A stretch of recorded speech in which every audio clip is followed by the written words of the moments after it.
The little dream within a dream within a dream bits that we get is for the climactic, well, for the second half of the film. All these amazing sequences in the elevator, in the hotel, the icy. There's so many amazingly cool bits that it distracts you from the fact that there's a lot of really complex concepts going on in this movie. And that's the beauty of Christopher Nolan. This wouldn't work as well with something like Tenet, but because of the just how cool the ideas are, and because it's like a concept like going into dreams and stealing ideas or planting ideas, the audience is on board, and that's why I think this has persisted for a good 15 years. It's funny you bring up that top. I actually have a replica of the Inception top. My dad got it. He was working with Warner Brothers back then. I don't know where it is in the house, so I'm probably dreaming right now. I was about to say, yes, spin it, Jordan. See if you're in a dream. I wish if I knew where it was, I would spin it right now. But it's an insanely cool movie. The rewatch value really helps it. I think it is my favorite Nolan, although there's a lot of competition because Nolan is one of my favorite directors. It's really funny that you mentioned like Tenet, because Tenet definitely feels like the type of movie if someone were to Inception into Christopher Nolan's mind and try to steal his idea for Inception, they would go in and then come out with Tenet or something like a hack reprisal of the cool shit that Inception was doing. And I have to basically echo everything you said, Jordan, because this movie, there is a term that someone used for a movie like this, where this feels like it's been forever since we've gotten a cinematic epic that hasn't been a Marvel movie. Something about Inception. And this is that. It feels so cinematic. It feels like you're watching a Marvel movie, even though it's this incredibly intelligent, almost maybe. I was almost about to say it more intelligent than its own good, but to be honest with you, I don't think this movie's that pretentious. No, it's not. Yeah, it just feels so big, and I feel like we need more movies that feel as big as this does. Absolutely, and original movies as well. I mean, it's easy to do an IP of that, but this is the real deal. New, fresh ideas straight from the cerebral cortex. To quote another movie that I'll get to in maybe 25,000 yearlies, and. It's lovely. This wasn't my first Christopher Nolan film. It also like wasn't. It's not like my favorite Christopher Nolan. That's like another film that will come like later. But this is like the first one that I saw where had like fully developed my mind with the concept of what makes a good movie is. Like, because I had seen like The Dark Knight like 2 years earlier as like a kid, and I was like, haha, Batman. And I didn't. Batman. You said that in the theater. Yeah, but like this was like the Joker. The first movie I saw with Tom Hardy in it. The first movie I saw with Tom Hardy's amazing. Joseph Gordon-Levitt. Joseph. Whatchamacallit? I feel like I'm always trying to figure out and remember who Joseph Gordon-Levitt is, and like this movie is kind of one of the prime examples of him doing his thing and being like, was he Robin in the Dark Knight movies? Yeah, basically. Okay, that's another thing I recognize it from. Yeah, just curious. Yeah, there's some actors like that where you're like, yeah, that guy. Yeah. What's he doing these days? In this, it's like, hey, what's Juno doing here? Yeah. There's also some actors where it's like, this director fucking loves this guy. Cillian Murphy. Well, yeah, absolutely. And also, this is just a really good, not restrained, but just a good commanding lead performance by Leo DiCaprio in one of the comparatively happier stories he gets to be a part of in this bracket. True. Now that Jordan has said that it's a heist movie, I kind of don't want you to spoil it. No worries. This movie, as you can see, was very easy to talk about without spoiling it too. Though the ending, I find the ending of this movie very fascinating. That I will love the ending of this movie. It's a great. I hope that doesn't spoil it for you, Taylor. But I love the ending. No, of this movie. I know it's Bruce Willis the whole movie. Yeah, it's Bruce Willis. Yeah. Bruce Willis is dead the entire time. His name was Mr. Glass. His insane wife is locked in the attic. You guys want to talk about Tangled? Yeah, I like Tangled. Is it Tangled time? It's Tangled time. All right.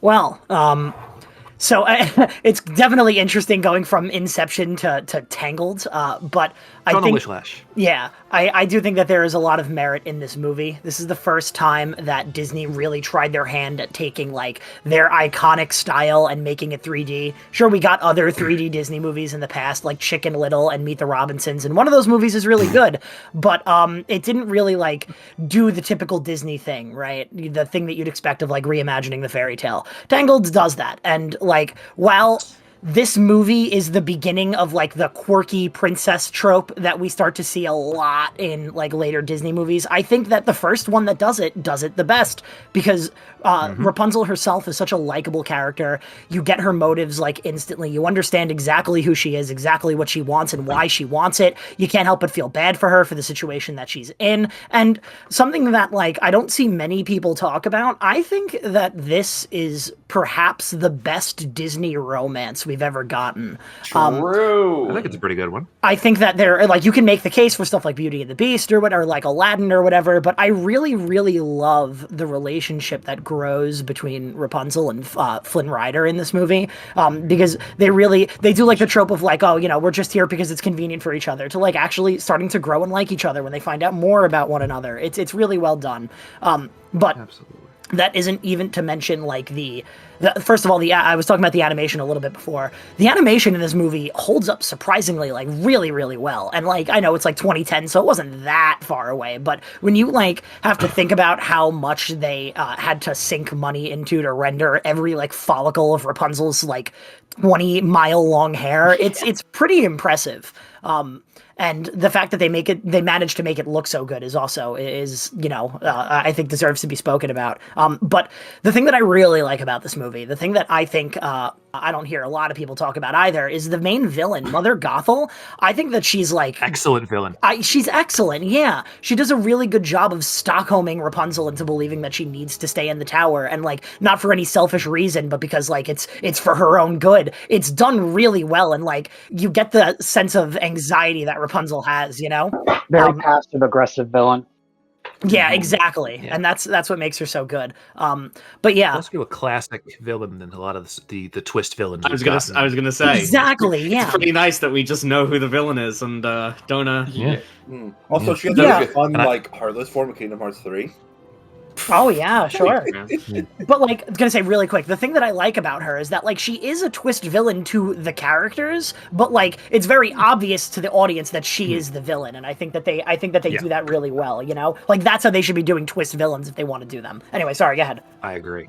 No, I was just going to say that also owing to what a lot of what Disney did in the 90s with their villains is that instead of being played by a name actress, Mother Gothel is played by Broadway actress Donna Murphy. Yeah. Who honestly kills it. And they took a Broadway actor that had done some stuff there and gave them a really good role that they didn't have to be the name guy for in the movie. And so she's great there. Yeah, and Also just great ensemble cast. let's leave this conversation before I go on my rant about hiring actors to do voice acting.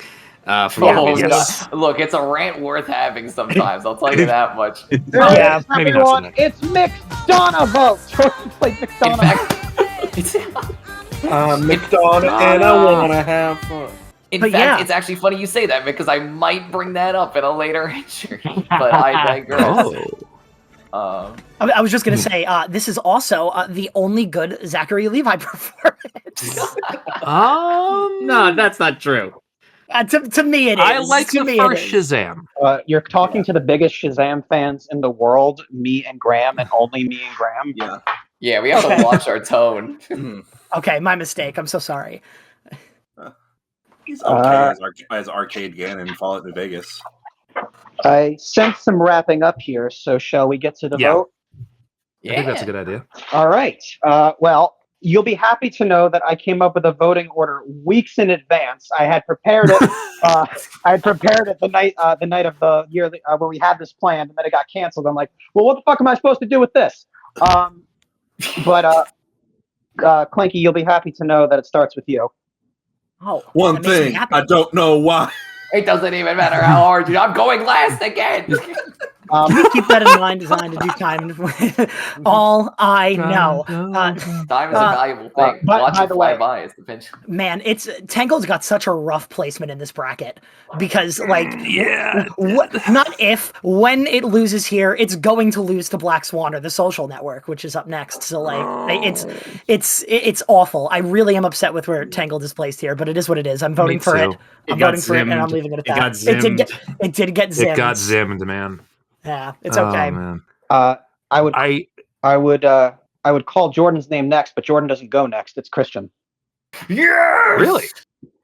Oh, Yes! okay. And I'm actually really happy about this because I'm going to pull a little bit of a curveball. I thought Inception was great. Granted, I have technically seen it many, many years ago, but I very much enjoyed the experience of watching Inception. But Tangled surprised the fuck out of me because I was not going into Tangled expecting to like it as much as I did. But this is like the quintessential 3D Disney movie in both humor and entertainment value, animation. The only thing I would have liked more about Tangled is better songs, and even then it still has that covered, and it made me choke up a little bit.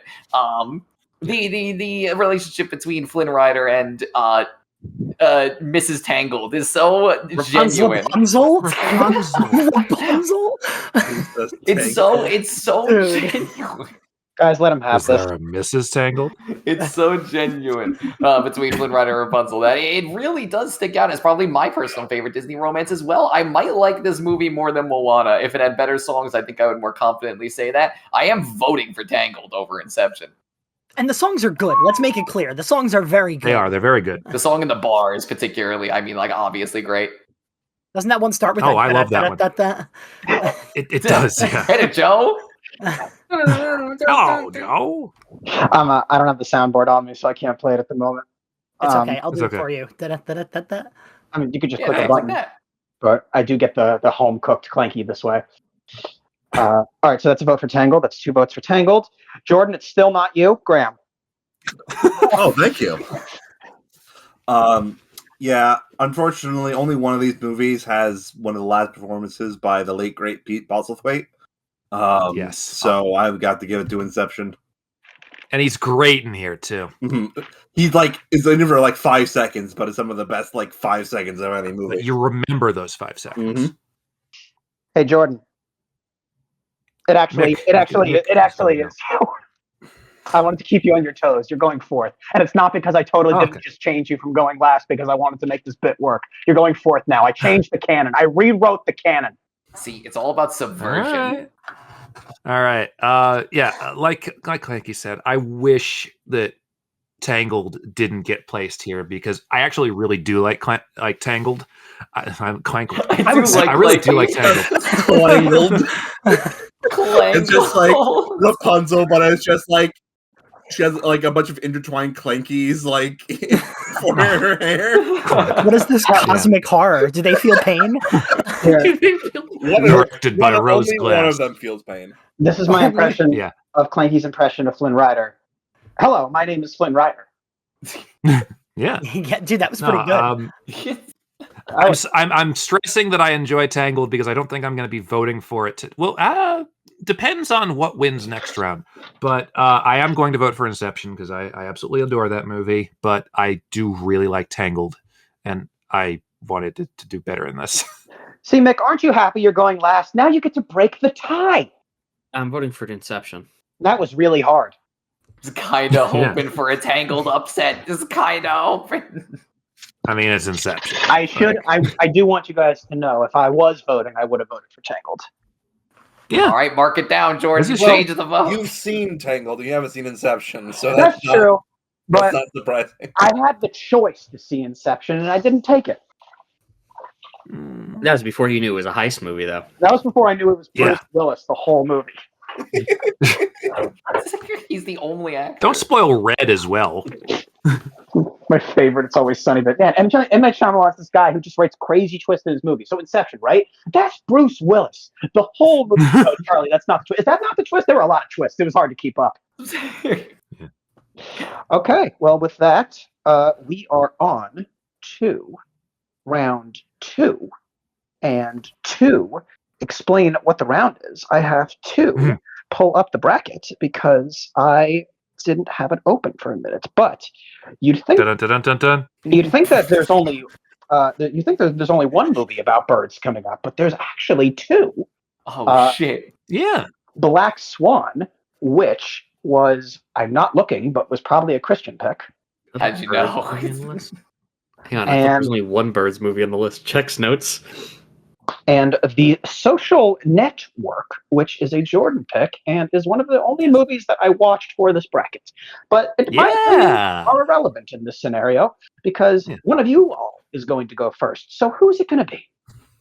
I went first last round, so I don't need to this one. Okay. I can go. Black Swan is a psychological horror movie directed by Darren Aronofsky. Who all of you love so much, especially Jordan. Like Jordan, I don't think anyone could love a director more than Jordan loves Darren Aronofsky. I'm trying to like him. That time Jordan just talked to me for 3 hours about how much he loved Mother. God, I love those. I love those 3 hours. Like Jordan, I saw your 5-star review of The Whale. Okay, you can't hide it from me. The Whale, honestly, I haven't seen. We need Jordan. We need The Whale to distract Kang. But this movie, Darren Aronofsky, probably at this point at the point this movie released, most famous for Requiem for a Dream. Requiem for a Dream. And this movie, Black Swan. This movie is what I will go into a little bit as an example of one of two mindfuck movies that I have put onto this bracket. A lot of the movies that it starts with an opening of Tchaikovsky's Swan Lake, and the main character Nina ends up getting the role of the white and the black swan. While she plays the white swan perfectly, she has to play the black. Oh my god! I guess I'm talking about The Ring now. Taylor, can you mute? Oh, did I not mute? Okay, sorry. I was just burying a body. Oh, okay. Don't worry. Well, it sounds important. He's in his own movie. He's in his own Darren Aronofsky movie. No, I'm acting out. I'm acting out the scene. Okay, yeah, you're right. You're the black swan and the white swan, and Nina has trouble playing the black swan because you have to let out, it's a very big theme in this movie of trying to let your instincts go, and Nina's character arc to try and go and almost unlock this hidden side of her character ends up leading to a lot of the chaos that ends up unfolding. It is very much you are spiraling down a pit of despair movie, very, very similar to Perfect Blue. And yep. And this movie, in my opinion, is honestly like a Perfect Blue mixed with Whiplash kind of thing. And I mean, you mentioned the thing with Perfect Blue. There's another movie we could actually talk about. Another Satoshi Kon movie, which is eerily similar to another film that came out this year. That's fucking Paprika. Inception. Yeah. We got the double cone on here. Even though this movie I think Aronofsky was more flagrantly trying to do Perfect Blue. Yeah. Well, here's the thing. This movie's apparently inspired by a novel by Fyodor Dostoevsky. Dostoevsky. About a movie, a novel about two guys who look the same and they became friends and then they're not, and that kind of happens in this movie as well. With essentially Nina meeting her doppelganger, and then the sort of dilemma of what's real and what isn't kind of unfolds as the movie continues. This movie has great use of several types of horror. Body horror is actually not as used in this movie as you think it would be, but the times where body horror is used is absolutely repulsive. It's crazy. Yes, exactly. I hate it. Dude, it goes fucking... It's so good. Oh, sorry, there's this, I gotta mention this one scene near the beginning where she pulls on a hangnail, and it's so unnecessarily gruesome, but because it contributes absolutely nothing. But it's funny. Can I say what my favorite scene in this movie is? Yes. It's the mirror scene. Oh, dude, when she's perfect. Mm-hmm. Oh yeah. That is one of those quintessential. It's the one where, and we're gonna spoil this, so of course. Yeah.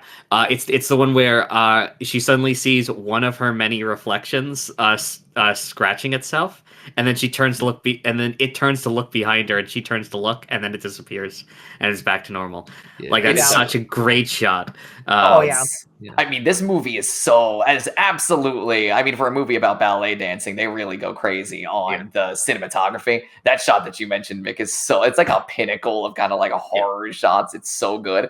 And And I mean, also on top of the things like the body horror and the mindfuck horror, which scenes like that would kind of play onto, I also like the reality horror, how cruel this world is to Nina, which, if anything, just gives further reasoning as to how she ends up in her spiral, the expectations put onto her by her mother, and the abuse from her stage manager. It really makes this world that you are watching in this movie feel absolutely despicable. And so you just can't help but feel hopelessly bad for Nina as the expectations from the lead role end up seeping into perhaps the best climax out of any movie on this entire bracket. Goes stupid hard. I can't believe how hard that final dance scene goes. And it's pretty good. Sorry, really quick. I love both Natalie Portman and Mila Kunis in this movie. I think that they're really doing a great job. I really love how. Surprised me. Yeah, right. Because you wouldn't expect her to have the chops for a movie like this, but she really does. It's like the entire time you can't really tell. She does a good job of playing like innocent, right? Because throughout the entire movie, like Nina constantly sees Lily, who's Mila Kunis's character, like as a rival that is constantly trying to mess with her on purpose, but then turns around and is like, no, I never did that. Like, we're friends. And then we're going to go out and get drunk at a party. And then like it just does such a great job of making you doubt yourself, like going like, wait, so is Lily this awful person, or is she really just normal and Nina's making all of this up? And the fact that Mila Kunis can really switch her performance like that is just, it's so good. This is such a great movie, dude. Mila Kunis is awesome. Yeah. That's really nice. Shall we talk about motherfucking Jesse Eisenberg? Oh. If you'd like, roll the boat. This isn't about what I want, Jordan. This is about what you want.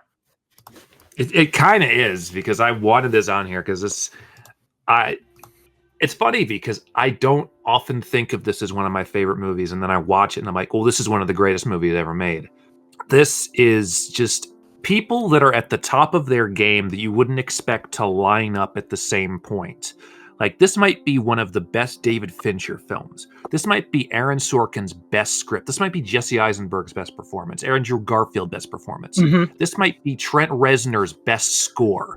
All of that lining up. Jordan, can I say, this movie is so good that even Justin Timberlake is good in this movie. Oh, Justin Timberlake's excellent in this because he plays an asshole. Justin Timberlake doesn't have to act. Yeah. He's so slimy. This is gonna affect the tour. This is gonna ruin the tour, I was gonna say. Yeah, Justin Timberlake plays a really smarmy, coke-addled guy that's potentially got a thing for underage girls, and that's also he plays Sean Parker in this. John Master. Yeah. Oh my god. So, no, I love this movie. On this watch, it occurred to me that this is basically Oppenheimer for introverts. Yeah. Where it's basically got the same sort of flow and downward spiral of something like Oppenheimer, but with a snappier script, with younger leads, and with, honestly, a clearer picture, especially by the end. And again, I equate that to Aaron Sorkin as, he some of his stuff is very much like idealism for the common man and trying to make political worlds that don't exist. But this is a world that very much does exist, and it's an infuriating world because it's a world where Mark Zuckerberg can, climb his way to the top over the bodies of his enemies and become successful while being a complete asshole, a sociopathic asshole. Mike Zuckerberg? Is that what you said? Mike Zuckerberg, creator of Factbook. Sometimes my voice will do a thing where like the words won't word correctly, and that's probably what happened there. But yeah, Zuckerberg. No, this is fantastic. Jesse Eisenberg as Zuckerberg, top tier performance. I still don't understand why the Academy thought Colin Firth was better at his job that year. I think the editing, the directing. Yeah. I just want to pipe in. Thanks, Taylor.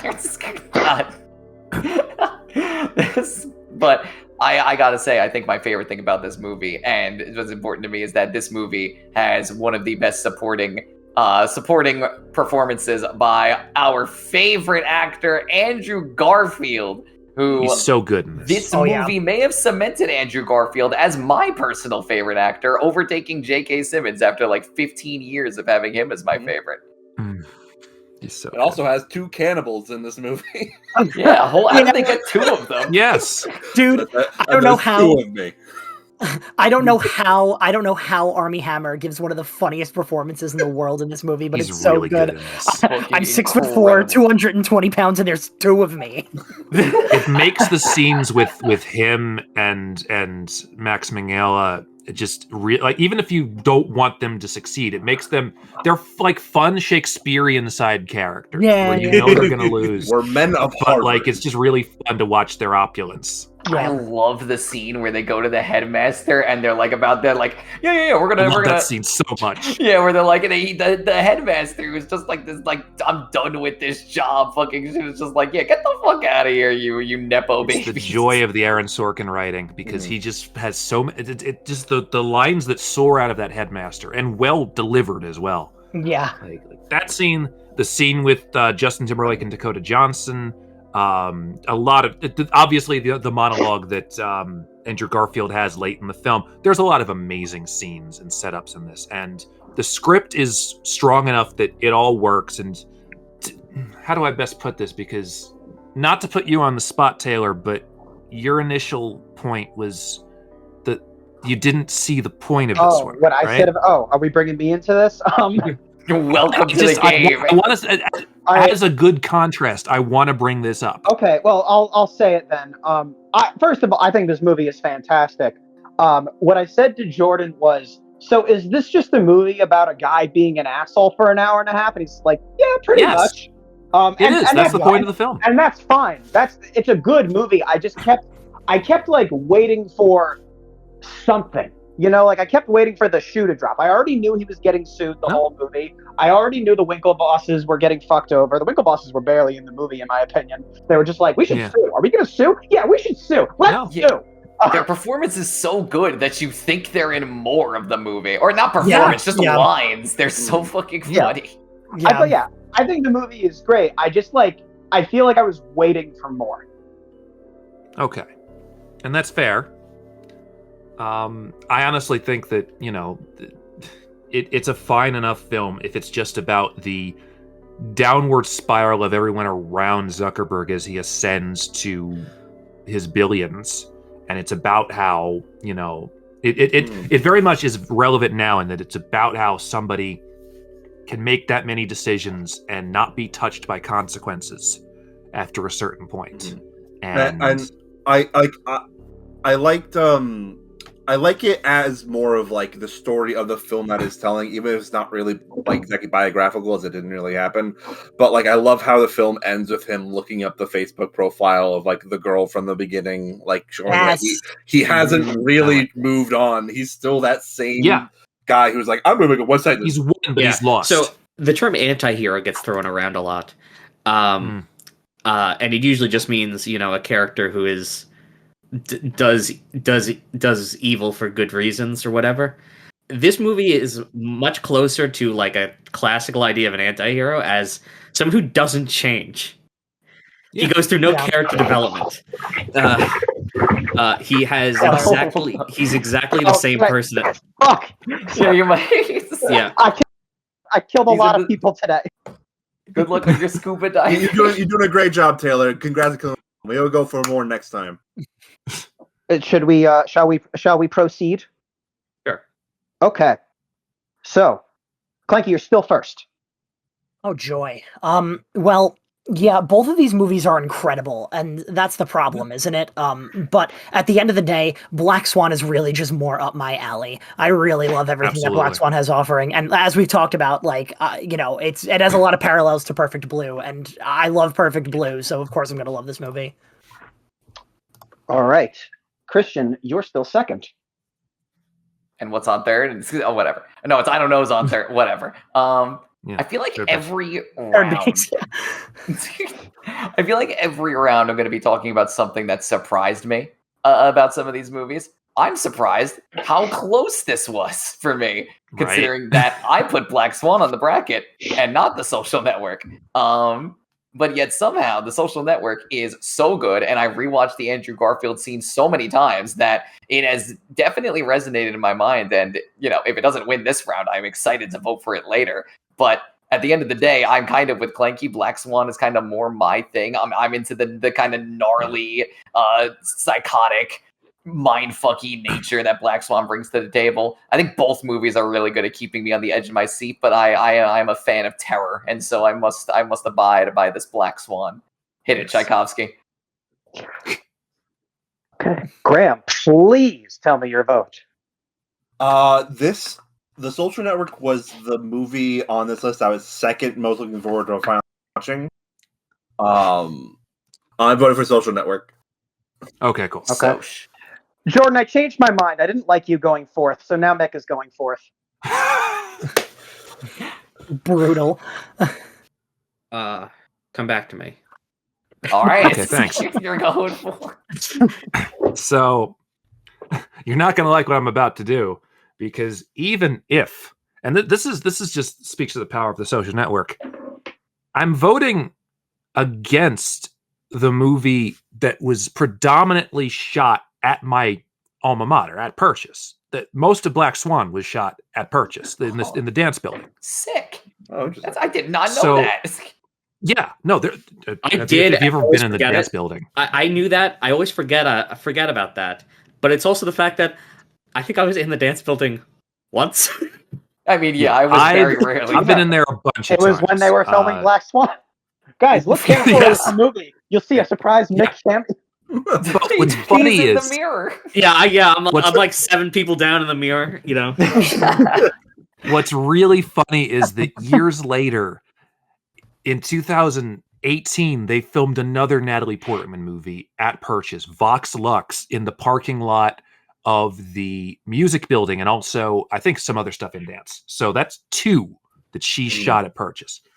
I bring that up because even with that going for it, and even for the fact that I like Black Swan more than I like a lot of Aronofsky films, I'm still giving it to The Social Network. I love that movie. Okay, Mick, it's back to you. And what's the score currently? 2-2. I'm gonna give it to The Social Network. Oh, cool. The Soch, dude. It is such a good movie. I might have given it to Black Swan if it wasn't for the body horror stuff. Fair. Honestly, so reasonable. Not my favorite part either. Okay. But it Me and adds to Graham, the we're movie, on Team right? Substance. Let's go. Today Mick canonically backed up my hatred of body horror. That's nice. Woo! Or I just misinterpreted something. Also very possible. No. I have a complicated relationship with horror. Okay. It's simultaneously my favorite and least favorite genre. It depends on the mood you get me in the particular context. Yeah, I got you. It's complicated. Yeah, I think I'm also I like body horror. I just don't like Black Swan style of body horror. Yeah, Interesting. it's kind of gross. All right. Up next for round 1-3, the third level of Super Mario Brothers. We have we have the A team, which I instinctively thought was a Mick pick, but is actually a Graham pick, versus the actual Mick pick of Gods and Men. And I'm going to pose a question to the room because I'm curious. I was talking with someone, I don't remember who, but they are in this room, about how we watched the A-Team, a movie that Mick put up for me, Graham, and Christian. And Mick, I'd like to ask you, because none of us remember why we watched this movie. I don't remember either. So I know that I watched it. I don't know. I think we had the idea that we'd start watching movies together, and we got one in, and then we never. And it was this. We started at A. It was Jordan. You were the one I had this conversation with, right? I think so. Yeah. Yeah, because I was like, I asked, in all honesty, why people have nostalgia for this movie. Yeah, Mick had he had character identities for everyone. He's like, so Christian's Mad Dog. Graham is I did think this at the end because I forget where. I didn't come up with this on my own. I think it was you had said that you and Christian had like already That's taken right. the poll. So what I'm saying is that there was so much stock into watching this movie, and Graham is going to explain why. Apparently, I just really like this movie. I think it's like it's a movie where if you look at like try to follow as a plot. I think it's like an incoherent mess. But I like all of like I like all of like the dialogue in this movie. I like a lot of the action scenes. Like it's a movie where like everyone is in on like the comedy aspects rather than like the comedy being from like one person. Like the fucking like the Morn guy who's like, oh, who's in my dojo? Like that like stuck in my mind for some reason. When Liam Neeson is like when they're taking over the plane, he goes, "No, are any of you armed and/or wanted federal fugitives? Because we're both." No, well, we are. So, hang on, I saw this in a cartoon once. Like the fucking tank scene is just like, that was cool. This does not. This is just like reality is so far away from anywhere we've gone. But the tank scene is one of like two things I remember about this movie, and it is sufficiently like enough to make me respect some of this movie. It's cinema, dude. It's cinema. I don't think cinema's the word. It's a film. It's a movie. It is a movie. Brian Bloom in this movie is like one of his few like big live action roles. Usually he's more of a voice actor. Is that okay? I was about to say, is that everything? No, it's like a movie I can just have a lot of fun with and rewatch a lot. Okay. So you've seen this more than once? Yes. Was your first time watching with us when we all watched it together? No, it wasn't. No. Graham had seen it before. Yes. Oh, so that was just for me, Christian. Mm-hmm. So you put on a movie that most of us had. Okay, you know, it's okay. It's okay. Half of us had seen. I didn't know it at the time. So I'll say, you know what? That's fair. Graham would not tell you if you saw the 18th. If there's one thing I'm certain of, it's that Graham would not admit. I guess I'll say that I like to state for the record that I don't particularly think the A-Team is a good movie, but I think it is so fucking stupid that it ended up being somewhat entertaining. I have to admit, it is the perfect stepdad movie. Like you can imagine your stepdad loving this movie. Like just the generalized concept. That's perfect. That's perfect. It is. It is. It is absolutely the type of movie that you watch at like 1 a.m. in a drunken stupor. And I mean, it serves its role very well in that regard. I don't feel like this movie gets too boring. And at the same time, the plot makes no fucking sense. There's this weird section in the middle where you have to recover everyone from jail, which is interesting. And I don't think the climax is particularly inspiring, but no, it's not. No. Christian, you realize that you've just canonically established Mick as our stepdad, right? I'm not the stepdad. I'm the dad that stepped up. Yes! Yes! I mean, I'm gonna be real, guys. I watched this movie and I did not like it. There's another movie that, the way you're describing, Christian, there's another movie on this bracket that I felt that way about, but it was not this movie. I think this movie just had too many problems that I was not willing to overlook. What was his name? Fucking Rampage Johnson? Quentin Rampage Jackson. Rampage Jackson. Playing Mr. T's character, Baracus, I think I'm saying that right? Yeah. Yeah, Baracus, yeah. Who Mick said I would be, by the way. Who would be Mick? Soft-spoken Christian? Absolutely, it's Mick. Well, yeah. It's just I felt like that his performance in this movie was very bad, and like I think that's because he's an MMA fighter or like something like that. Yeah. So that's me you're talking about. Yeah. Admittedly, was there a good performance in this movie? Sorry, I know I was the one. Charlton Copley. This is my introduction to Charlton Copley, and he became one of those like, this movie has Charlton Copley in it. I'm very much interested in it. Yeah, he was the only very good in this. He was the only character that I ended up really liking. But I wrote notes for this because I was like, I'm not going to remember anything about this movie when it's over. So when I did, I stopped calling him Baracus and I started calling him Mr. P, the bootleg Mr. T. Mr. P. And yeah, I think that this movie hits all the tropes that you'd expect from an action movie, for better and for worse and for worse and for worse. I think that like they're always like, whenever Jessica Biel like has to do anything that involves her like leading everybody else in like the whatever division she's in, every fucking guy around her. I think Jessica Biel is the worst actress in this movie. Yeah, I think she's just awful. I also just hate how her character's written. Like, I don't even necessarily think it's all her fault. Yeah. I just like hate how like she'll be like, we need to do this, and I'm gonna tell you to do it because I'm the leader. And then like every fucking person around her is like, ugh, women, right? It's like I just don't and that's like what you'd expect of a movie like this, the ultimate stepdad movie. But it's just like a lot of moments like that just got very grating for me, you know. Then I will carry us forward. Just the one thing I want to say. This is the only other thing that I remember about this movie is where the Mad Dog speaks Swahili, and they go, "You speak Swahili? You don't." You don't. Yeah, yeah. It's just That I thought that line was genuinely very funny, but yeah. So incidentally, I've got to say, I actually do like the A-Team, even if it's just it is just exactly the kind of movie where I'd be like, yeah, if this movie is on, you're damn right I'm stopping to watch it. This is my what's his name, Patrick Swayze movie.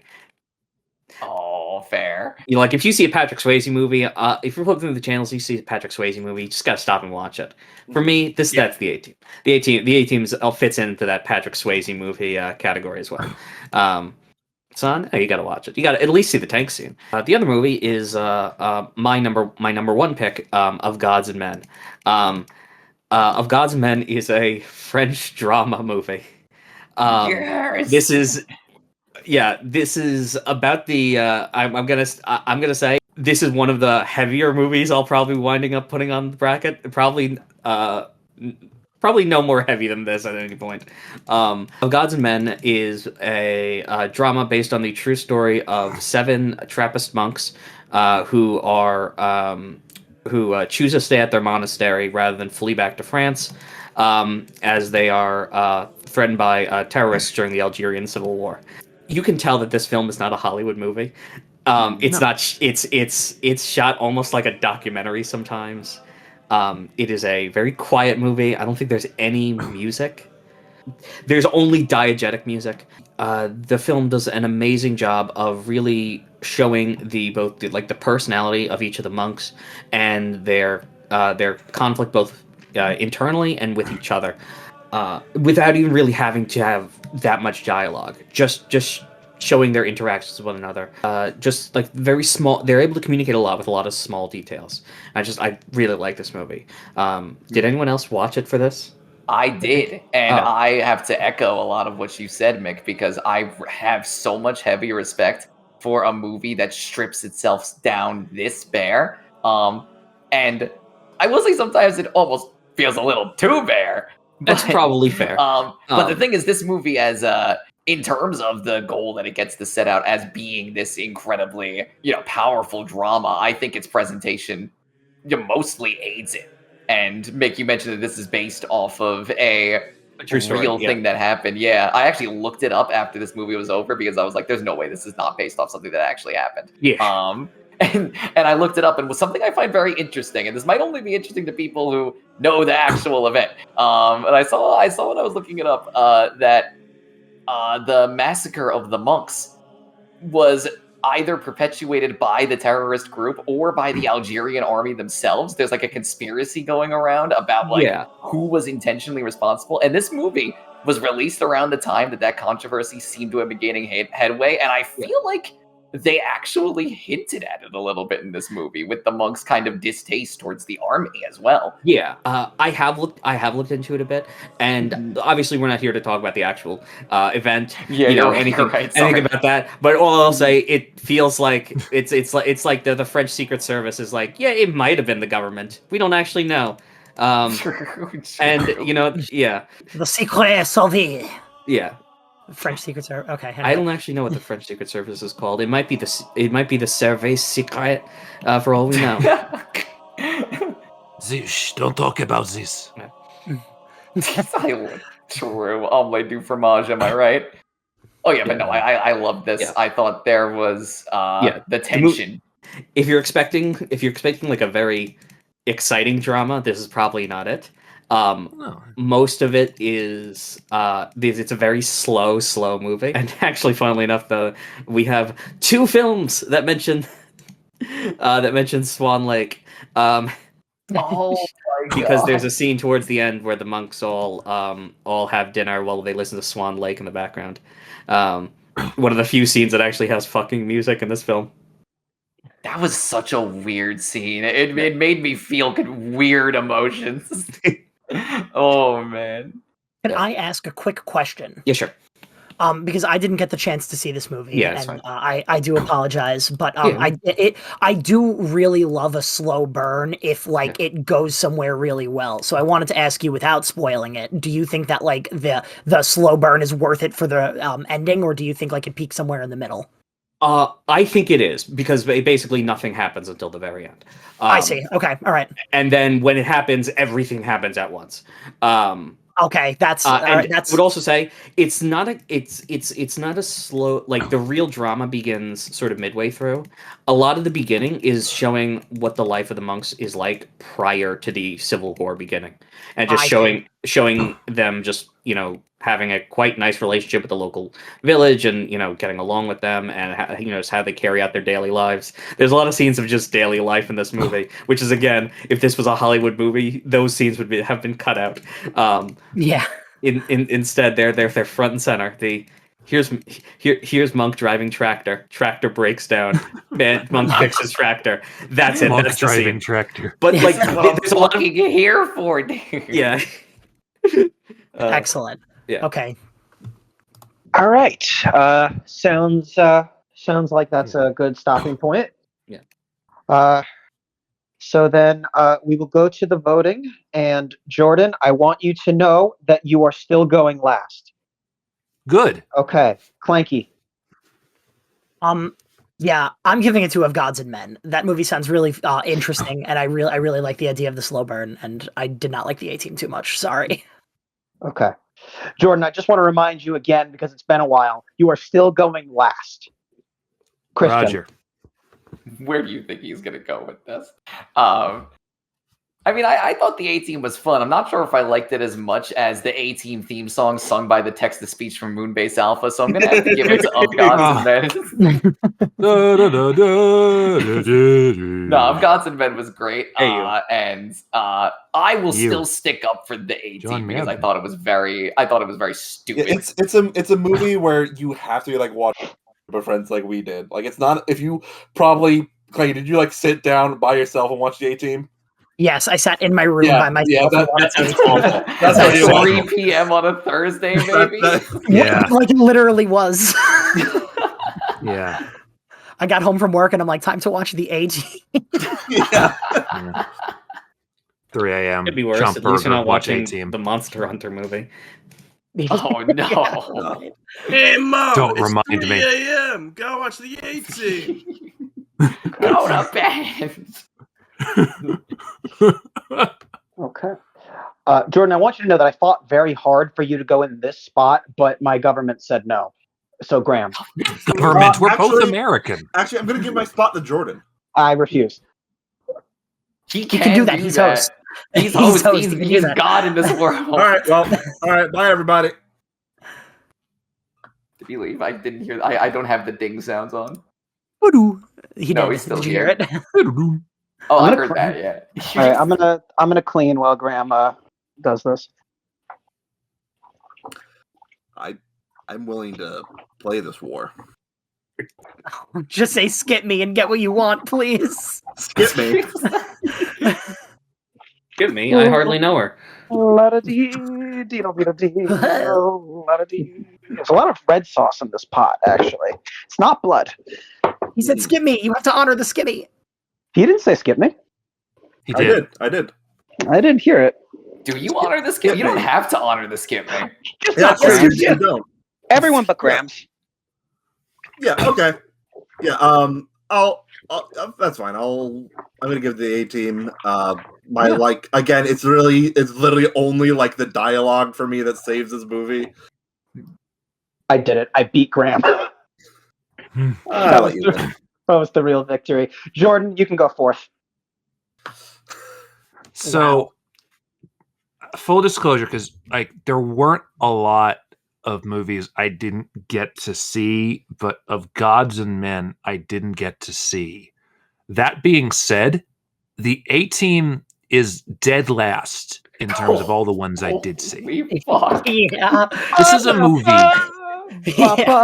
This is a movie that seems to be adamant about loving America for all the wrong reasons. And it just seems spiteful and sneering against other countries, especially ones in the Middle East. And it's just, it left me with this awful taste in my mouth. Also, it's sexist, but yeah.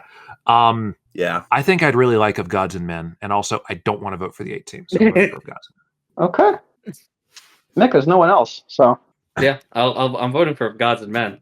I actually kind of like the A-Team, and it's just, but again, it's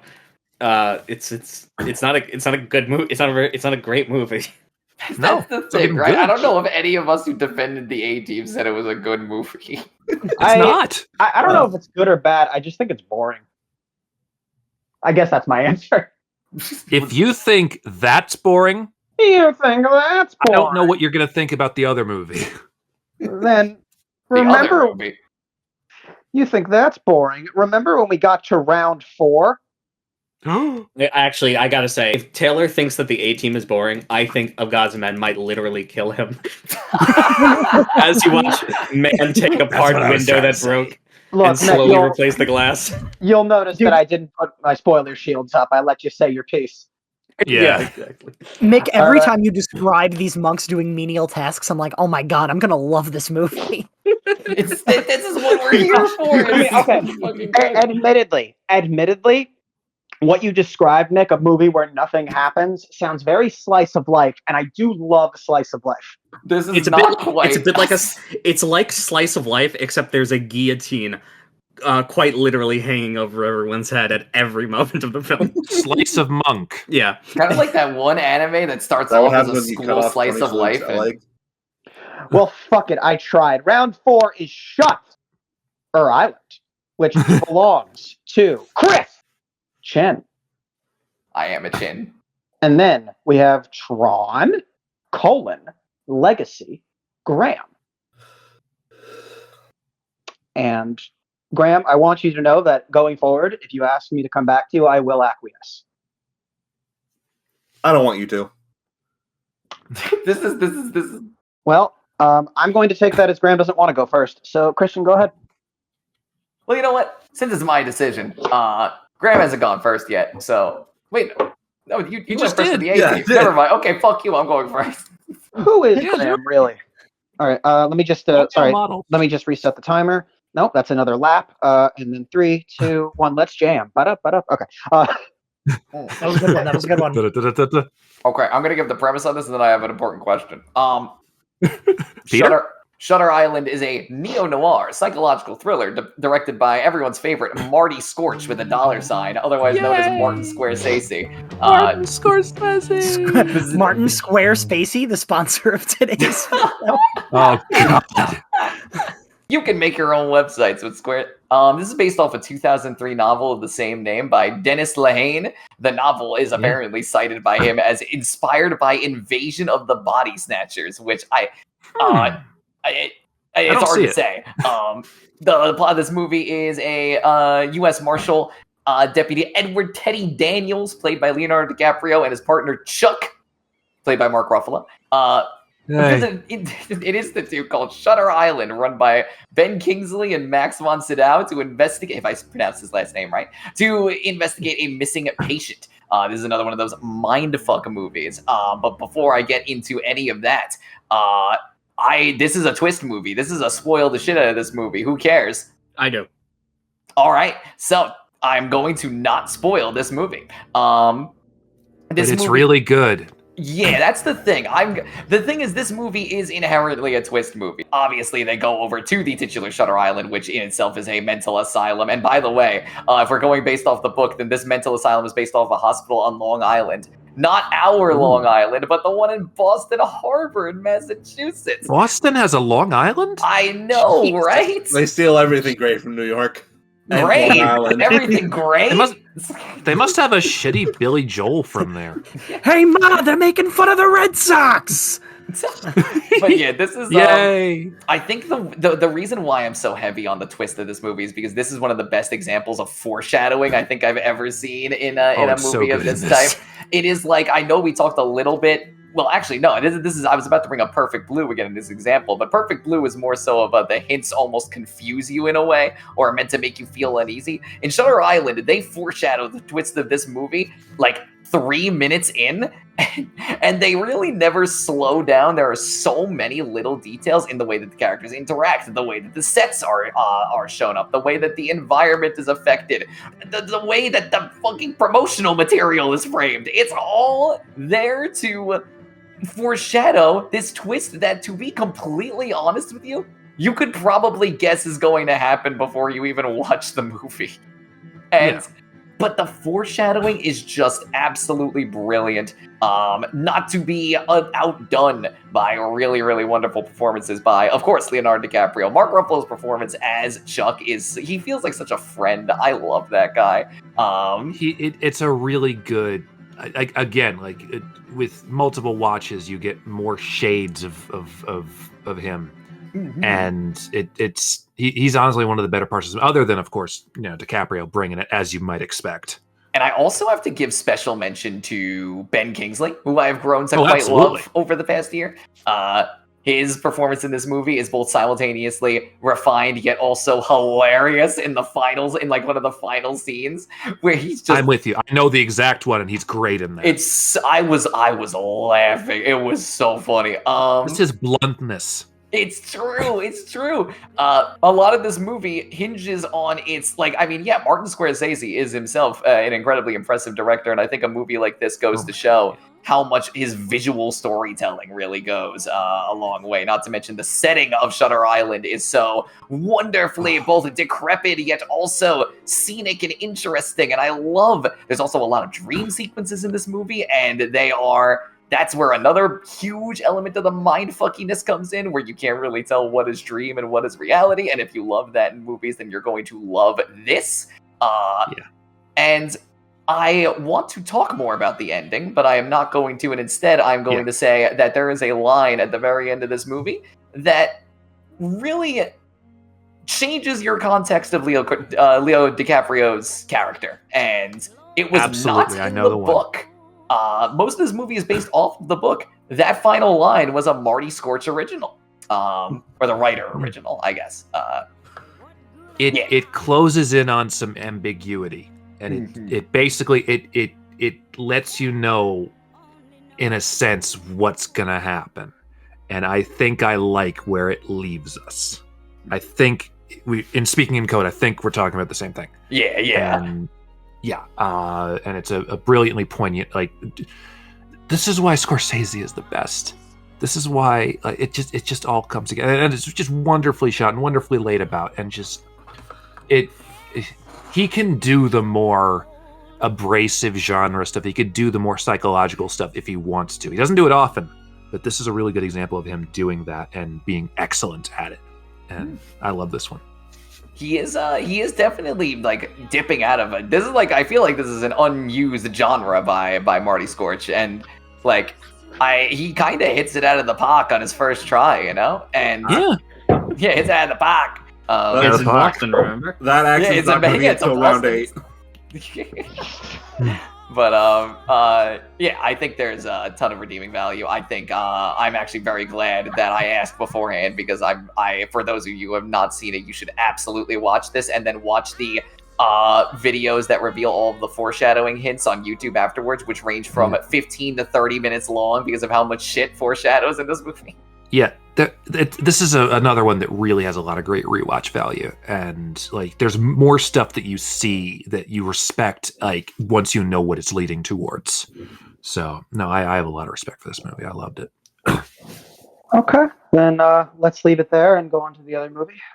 Well, I also loved this one, so this is a tough round for me. Biodigital jazz, man. You're like harshing my vibe. I can sell this movie in 2 words: Daft Punk. True. That's good. That's good. I was not expecting to give a shit. Now I do. Which is weird because like Trent Reznor did an amazing score for Social Network, but this might be the better score because this makes this movie. Like already, like the aesthetic and design and everything is great, but just with the Daft Punk score, oh my god! Wow. To give you a little backstory of my history with this film, the second Kingdom Hearts mentioned it tonight. Kingdom Hearts 2 has a little level based on Tron, which was the first time I ever had heard anything about that movie, and I became like obsessed at an early age because like I gotta see the movie Tron because I really like the Kingdom Hearts level. My parents had to like go out and like buy me like a special like anniversary edition. Yeah, because I had to see it. So was going I finally to sue them if he said no. Yes, I finally got to see it. I watched it a bunch of times. I love the original Tron, and then what do we know? A new Tron movie is coming out, and I really love that too. Got all like the references that were like oh, that's one big door. But I really like Tron taking the ideas of like theology and adapting them to computer programs. Like this is kind of like Flynn and Clue are kind of like the God and the devil, and you have like a de-aged Jeff Bridges that works more than it doesn't by a little bit. Yeah, I should say. So I've got a hot take. The fact that it occasionally doesn't work is actually an asset to the film, not a detraction. I think. I would say that, but like one of the scenes I think doesn't work is one that's set in the real world. That's true too. Yeah. Okay, good point. When it's in Tron world, in the Uncanny Valley, I think it actually it speaks to the point the movie's trying to make. Yeah, but just not when he's in the bedroom with his kid. Yeah, when he's Clue works great. When he's actually supposed to be Kevin Flynn, that's when things get rough. Yeah, Clue, or as his as James Frayne says it, Clue. True. Bill Murray in that. There's like a list of characters who at the time I think had a pretty cool name but has aged poorly for reasons far outside of its like the old making. I think Rinsler is a good villain. Rinsler is in this. Yes. like the scene where he's like takes apart his discs and like has it into all like the moves that he does, and then like the main character is trying to like take apart his disc. Stick it out your yacht for the race. Yeah, I know. It's like, God, I wish I could. And then like the club scene, that's so good. Michael Sheen's over-the-top performance working just enough for this. I want the cane that he has. True. This movie has some great action to it, which, I mean, I'll just spoil my I was surprised moment of this round. I was surprised that I thought Tron was going to be boring as shit, and I ended up really liking it. So cool. Great action sequences. Great use of effects. Again, this is Joseph Kosinski's first film, and he's gone on to do Top Gun Maverick and a lot of other really cool like spectacle action things, and I think he hit it right on the head here, even though the script sometimes fails him as it tends to. No, this movie looks, I love this world, I love the scope of things, I love how he shoots it, I love the use of color and light and everything. It's a cool looking movie. The performances match it, even if the theology in my opinion gets a little harebrained and hokey at some points. Like, it's a really cool movie, and I'd never seen it in full before this. I'd seen pieces of it on cable, but watching it all the way through, I was really impressed by this one. So, something I'm less thrilled with about this movie, and this is a minor critique because overall I like it. The new design for everything in the depiction of the Tron world is more like, I don't know. I kind of wish it looked, because the great thing about the original Tron was how it looked like it was actually. Like, it looked like it was taking place inside a computer. This looks more like they're just taking the original world and then just making it in high definition, rather than trying to continue with that aesthetic. Yeah, that could be a fair point. I feel like the original Tron, I haven't seen the original Tron, but it kind of looks like it has more utilization of like orangish kind of sharper colors and contrast. The thing with the original Tron is that you have to remember that this was at the point where doing CGI meant writing out all the numbers on paper, giving that to Brumman, and then 3 months later getting it back and like, all right, here's the video. Do you want to try again? It'll take another 3 months, and you'll have to tweak the numbers again. That was me making my songs list. But yeah, like that's like a minor point. Like the fact of the matter is that it is mainly supposed to be. They're mainly trying to riff on just like this is a continuation of the original Tron, rather than trying to do the same gimmick as the original Tron. So for that, it's like this is like a minor thing. I'm like, I kind of wish they went a different direction with the concept design, but what they with the art design, well, what they went with looks beautiful. It's a gorgeous film. I'm cautiously optimistic now for the third one they're doing with Jared Ares? Leto. I don't know if it'll be anywhere near as good, but this is just a really cool one. I can actually be excited about the third one now.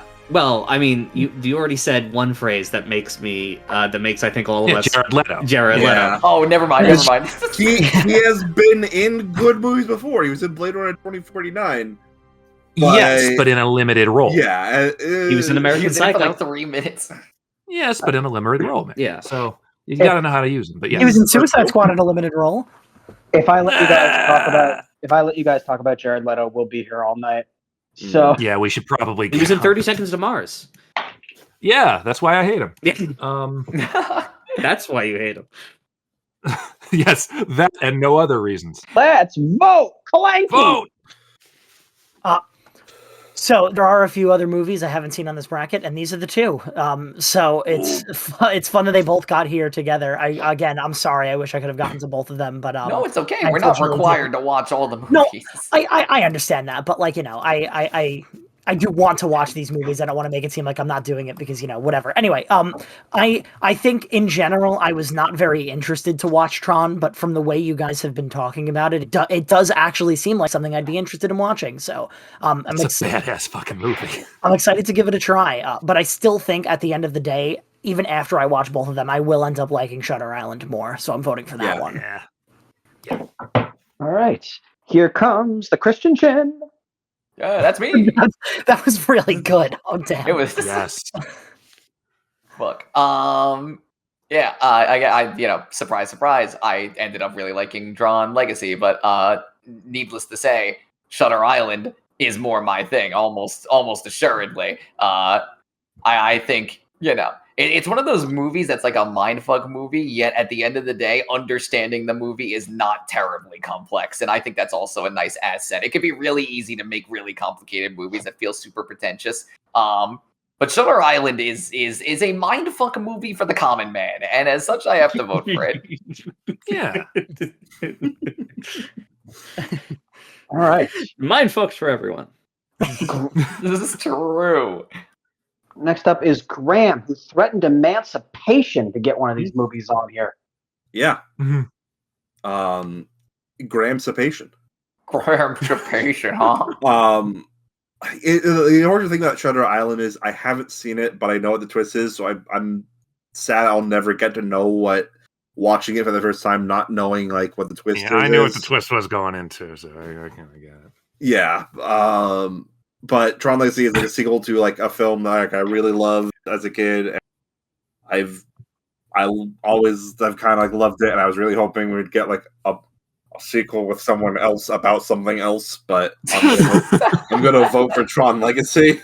That feeling I feel deeply. All right, Mick, my lawyers informed me that you're next. Come back to me. Okay. Jordan, my lawyers informed me to come back to Mick. So you're next. Don't worry, Mick. I'll make it easy for you. I love both of these. These were both first-time watches. I enjoyed both of these immensely. I was really surprised by Tron Legacy. I did not expect it to be as good as it was. However, Shutter Island is the better movie and had the better, more visceral reaction from me. And so I'm going to vote for that one. Okay, and back to Mick. All right, so it's 3-2. Shutter Island. It's 3-1. Yes, Mick, it's 3-2. You did it. Yeah, I'll give the other one to Tron. Tron to balance it out. Who the fuck voted twice? Victoria snuck her vote in there. True. Hey, speaking of Jeff Bridges, Guys, Oh my god. It is round 5. Round 5. It is round 5, and I am totally not singing because I haven't had the bracket pulled up. This is my song for round 5. Do you like my song for round 5?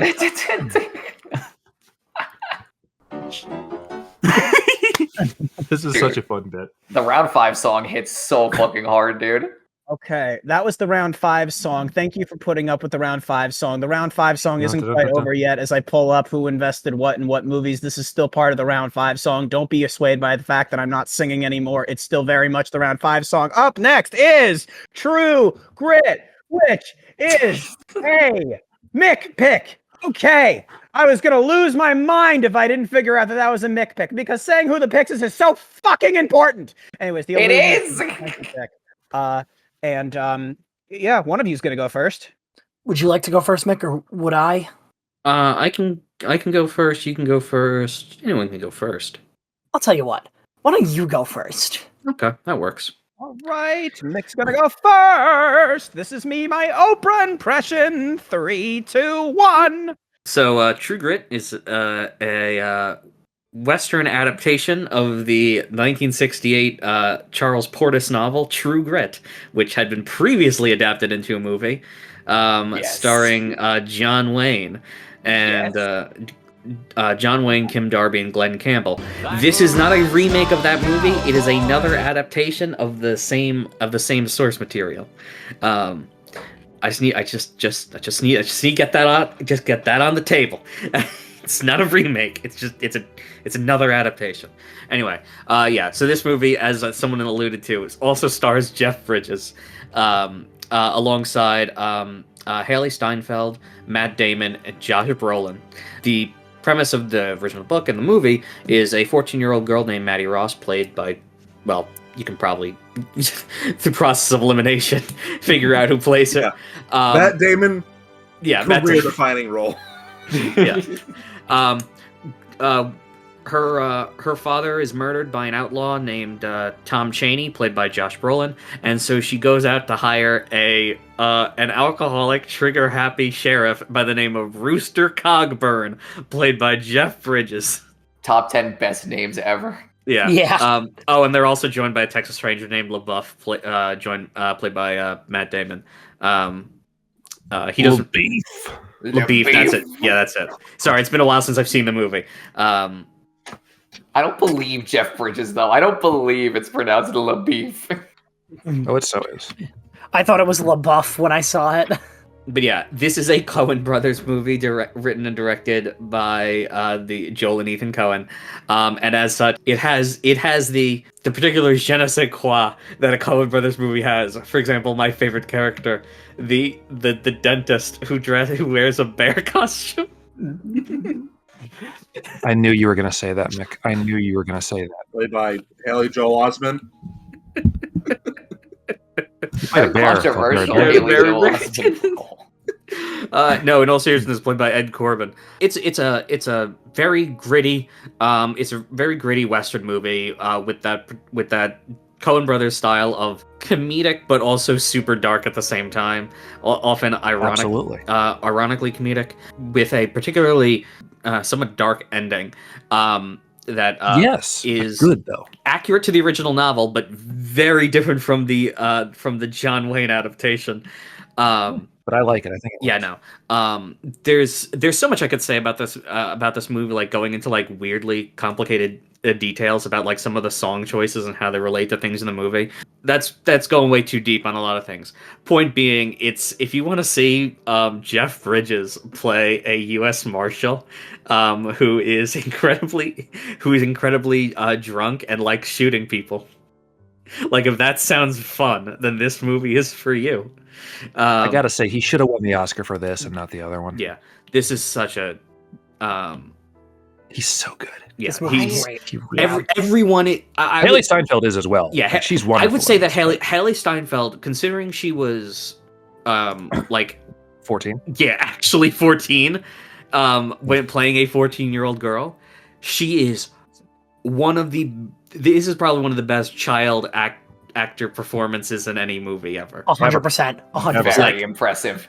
This is a hard role to play because you need it's a 14-year-old girl who is like very sure of herself, very confident, and willing to talk to people who could break her in half if they breathe too hard on her, and managing to boss them around into helping her. And that is not an easy role to play, and managing to do it in your theatrical film debut is insane. She's had some amazing performances since then, like obviously Spider-Verse and Arcane and things like that. But like, this is a great one to start with because you want her to go as far as she can on this sort of revenge mission, while also knowing that, like, okay, things may not go 100% according to plan, and you want her to succeed. You want her to get the guy, and she does, but maybe not in the way. I'll keep it because I probably don't, in case anyone wants to see this movie, doesn't want to spoil. Yeah, because you should. It's really good. It's really good. Incidentally, shout out to our boy J.K. Simmons, who has a cameo appearance in this movie. He has a cameo for one fucking narration. Coens love him. They put him in a lot of things. When that happened, I stood up in my den and I'm like, "That's J.K. Simmons." I went right into Letterboxd and scrolled all the way down to the bottom of the cast list, and there it was, J.K. Simmons, phone narrate, fucking whatever. Clanky, that's what it said on the Letterboxd. I don't think this is what you just said. If it is, I apologize. But what I heard was you were in a crowded movie theater. J.K. Simmons showed up. You stood up out of your seat, pointed at the screen, and yelled, "J.K. Simmons!" That's what I did during Baldur's Gate 3. I'm not that. I did during Ghostbusters Afterlife. I'm not that unhinged, but next time I see J.K. Simmons in a movie theater, I'm doing it. And when you see, I almost did that for the Saturday Night Movie. It goes to a J.K. Simmons signing. You just stand up in the back of the crowd and go, "That's J.K. Simmons," and he goes, "Yes, yes." No, hello. No, he'll fucking walk up to me and shout in my ear, "Were you rushing or were you drinking?" I loved you in Red One. This is an envelope. I'm Omni-Man. I loved you in Red One. It's the I'm only thing I loved about Red Invincible. One. Yeah, please. We're digressing a little. Illuuuuusionist. All right. Oh, right. Yeah, the other movie. Yeah. Well, damn. Well, it's okay because I kind of feel the same way. No. We'll get it started. So, The Illusionist is a French animated film by Sylvain Chomet. Now he is a fantastic artist, I gotta say. It's crazy to say because my introduction to this guy was actually his guest appearance for animating a couch gag in The Simpsons. Okay, cool. Yeah, it's like it looks very cool. Like it's very well animated, and it makes I really like his art style. Yeah, exactly. All of his characters are they're like less detailed caricatures, and I think that there's like something really great to how he designs his characters and how he makes his characters move. So The Illusionist is this movie about an illusionist, a magician, who is realizing fast that no one gives a shit about magicians anymore. So he's having trouble holding down a job, and he goes to this bar, I believe, in Scotland, to perform. Yeah, he goes to this bar in Scotland to perform his usual shtick, and because the Scots there are not very integrated into society too much, they love it. They're eating it up, so much so that a girl from that village ends up following him to his next donation, believing him to be an actual magician, and not wanting to ruin like the girl's in childhood innocence and like telling her no, it's not actually magic. He tries to keep up the illusion as much as possible. I think that this movie itself is it has a lot of interesting ideas that I think unfortunately it doesn't really capitalize upon. This movie this movie is French, and I say that with disdain. Yes, right. This movie is French derogatory. French derogatory. I didn't mean it like that. What I meant is that, like, I initially was trying to find this with subtitles, and I was like, fuck, I can't find this with subtitles anywhere. No one's listing it with subtitles. Until I sat down and watched it, and I was like, wait a minute. There's, like, no dialogue in this movie, and the dialogue that is in this movie is so inconsequential that it doesn't really, you don't need to know what it means. Basically Simlish. Yeah. I think it's, like, really cool to try to tell your story like that, because you have this illusionist and this girl that cannot communicate because they're from, like, two different, you know, they speak two different languages or whatever, and, like, they're gonna obviously have a hard time communicating. So the movie tries to show that by not really having much speaking to begin with, but I unfortunately think that kind of ruins part of the, the build up between the two characters, like, really caring for each other. You know what I mean? I feel like I don't believe that these two would ever, like, actually do this, you know? Why would this disgruntled illusionist, like, have this girl be a liability and take her all the way here? You know, we need more to kind of explain why she's doing this. And while it all looks really good, while I really respect the idea, I just kind of wish that there was more to this movie. I feel like this could have been a fantastic, like, 10-minute short. And it being dragged out for 80 minutes kind of hinders it a little bit, which is a shame to say, because I do think you should watch this movie. It's beautifully animated. It has a cute, touching story, but, like, unfortunately, like, if everything I've said doesn't spark at least a little bit of interest in you, you're probably going to be bored out of your mind watching this movie. And I kind of was. Yeah, and I can't even say I blame you. I think that the ideas that this movie has are great, but it just kind of flops at execution. That's right, ladies and gentlemen. For you keeping track at home, that's 2 French movies that might bore the shit out of you. No, the thing about it is, I chalk this up to some of my issues with comprehension, is that, like, if you're doing the majority of your film through nonverbals and, you know, visuals, and you're not going to say anything, it's going to be hard for me or even some people to really follow along with what's happening, especially if we're not very good at reading into things. And so there were a lot of things that I had to be, so this is happening. Okay. So we're good. Like, I felt a little lost in the shuffle at some points. Absolutely. And yeah. That, with the slow burn of this movie, I didn't exactly get a great idea of this film. But again, gorgeous. I want to see more of Chalamet's. I've been meaning to watch Sherpits of Belleville. But, yeah.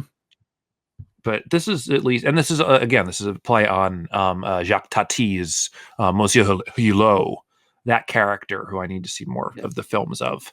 But because this is a script that Jacques Tati wrote. It was written by a mime, which I think explains the dialogue. True. I love how deadpan you said that. Well, it's true. Get into the script. There was nothing there. Yeah, there was no script. It just was. Yeah, but no, it's beautiful, but you know, there's not really much to say about it. Yeah, it's mime time. It's mime time. I lied. It's not actually mime time. I think it's voting time, though. Yeah, we mime our votes. Chris, chin it up. So, fun fact that is known only currently to Mick. I haven't just seen this True Grit. I watched the original True Grit with Mick Kyle, actually. Yeah. It was a long ass fucking time ago, and the original True Grit has one of the greatest fucking lines in any movie ever. Where Mick knows where I'm going with this. Where it's a Rooster and LaBouffe are walking through the desert, and LaBouffe is like, "Wait, did you see that down there?" And Cogburn was like, "You wouldn't have seen it even if you saw it." Literally, as soon as I finished this viewing of this one, I had to go back and watch that fucking scene again. I'm voting for True Grit with much respect for The Illusionist, because I respect movies with, like, no dialogue, but at the same time, if a movie's going to have no dialogue, then it needs to make sure that it is, you know, it portrays what the characters really want through the visuals well enough for me to not be confused by their actions, I suppose. You could just say good. It's okay. Also, I gotta say, I don't think there are 2 more opposing films on the use of dialogue possible, considering True Grit, like, that is a film fucking obsessed with the spoken word. Yeah. There's never a moment of silence. They always got to yap. All right. Greg. This was the original where they just eat. Ham it up. Yeah, like I wanted to watch True Grit, but like it wasn't like streaming anywhere, or like I would have to like rent it or buy it, and I was just like, like is it one of the ones that like I really want to see. And the Illusionist, I at first when quickly put on, I thought like, oh, isn't that like the Edward Norton film? Yeah, I thought this was the one, the 2006 one as well, and I was like, this is a 2006 movie, Clanky.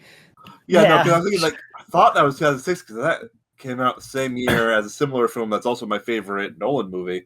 But yeah. That. I'm excited to get to that, Graham. But yeah, so True Grit. Yeah. Mick. You wouldn't have seen it even if you saw it. True Grit. Jord. I already used this joke because that's just what we call you. So the Dan part is just some other guy. Jordan. Just some other guy. Yeah. He's done. What's funny is that because Mick, you say that this isn't like a remake of the 1960s True Grit, but there is like a moment that is directly referencing one of the great John Wayne moments of that, which is the line of, not much for, not bad for a one-eyed fat man. And of course, John Wayne turns around and says, "Fill your hands, you son of a bitch."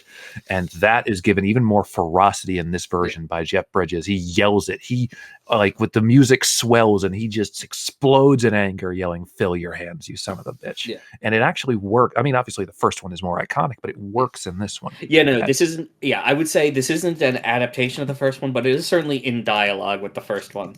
Like it's aware it exists and is it's aware it exists and is interacting with it and responding to it in ways. Yeah, this would not exist without the help of the original John Wayne version. So to delineate a trend that you're going to be seeing as we do more of these, although maybe not as many in the 2010s, I'm going to be voting for the Coen Brothers movie. Let's go. You may sense a theme in future entries with a Coen Brothers movie in it. Clanky. I am voting for the Illusionist, even though if you know what? No, fuck it. Let the Illusionist get 5-0. I'm voting for True Grit. So you're the first film these years 5-0. Yeah, we only waited like 2 hours for it. True Grit was incredible. I think it's another matchup, but I wait, no, it's not a 5-0. Wait, I just did it. Why did it switch back? What the fuck? Okay, hang on. The bracket said no. The phrase is not going to be that easy, Jordan. 5-0 plays in Clown. I heard the 5-0 plays in Clown. No, what we just need to do is have the drum fill just extend until we fix it. So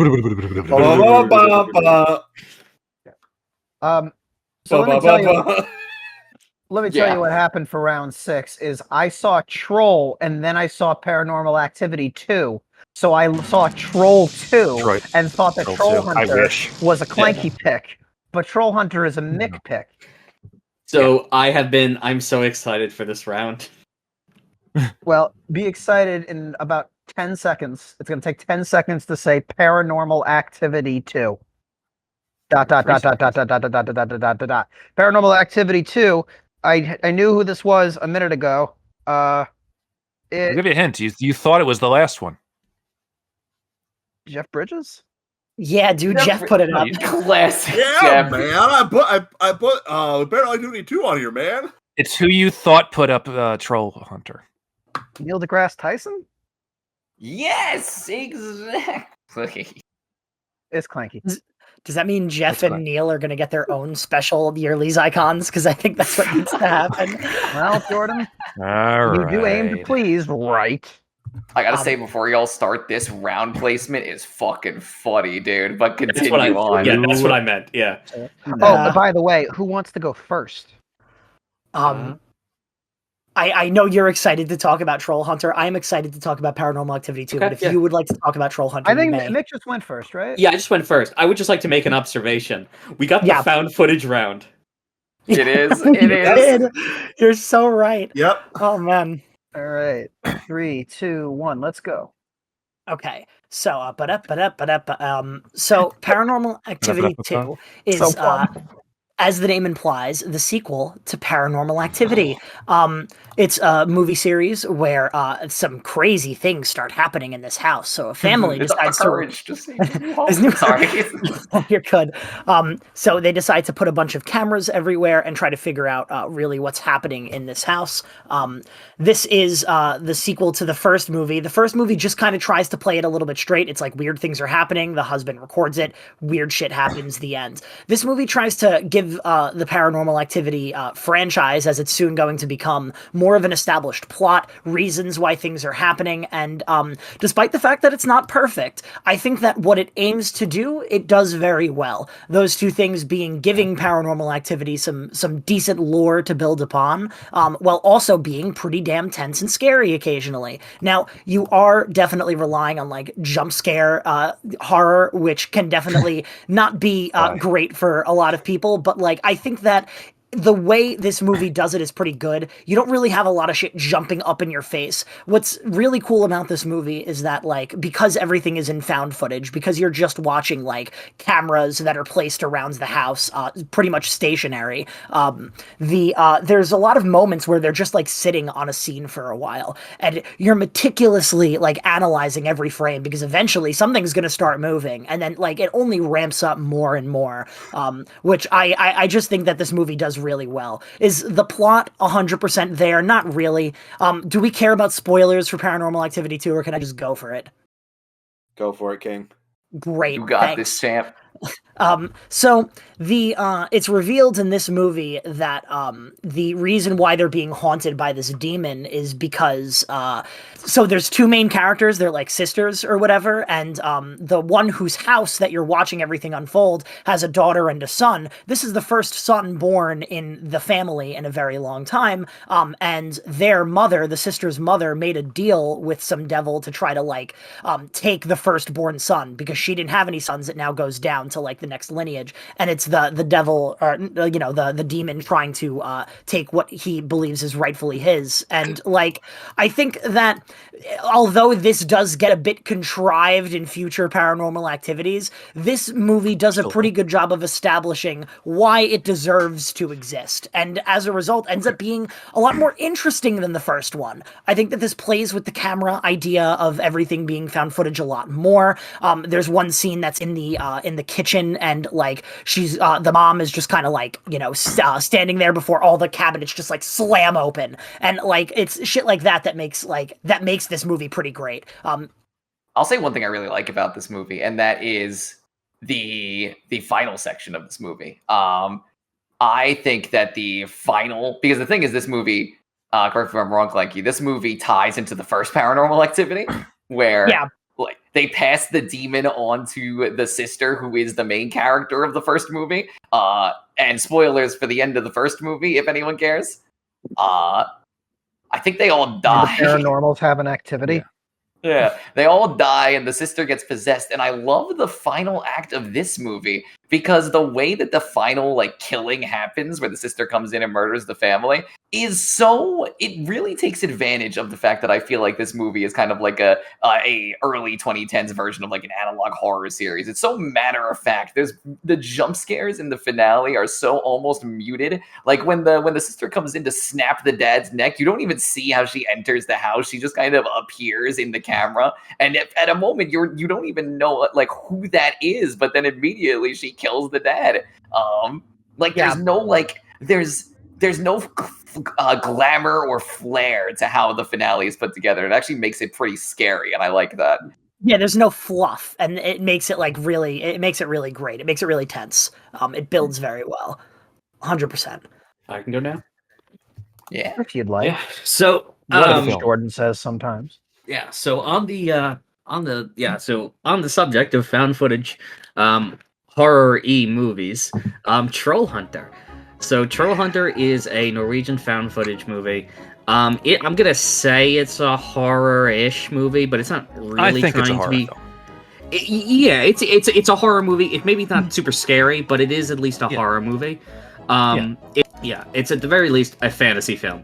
Yes. The premise of the movie is it's a group of students from Volta University who are setting out to initially they're trying to make a documentary about bear poaching in a local region, until they find that the apparent bear poacher that they had suspected were following around turns out to be a professional troll hunter working for the Norwegian government's troll security service. Yes. Because as it turns out, trolls are real, and they just live in Norway, and the government needs to keep them culled and make sure that and make sure that they don't, bother too many people, but also that people don't find out that trolls are real. So, incidentally, the film is written and directed by I'm probably going to butcher his name, but Andre Overedal. I think that's correct. Who you got it pretty correct. Yeah, who you'll probably know as the director of The Autopsy of Jane Doe, Scary Stories to Tell in the Dark, and The Last Voyage of the Demeter. He's been getting some good work as of late. Yeah, he's apparently going to be directing a Bendy and the Ink Machine movie. Oh my god, well, he had some good work. Yeah. That's irrelevant? Cool. No, but... By the way, Mick, when you said Voyage of the Demeter, my mind went to the Voyage of the Mimi. I'm voting for Voyage of the Mimi. Yeah. Dracula on a boat. One of the things I love about this film is it does this thing where you take old fairy tales and fantasy creatures and stuff. Take the moon.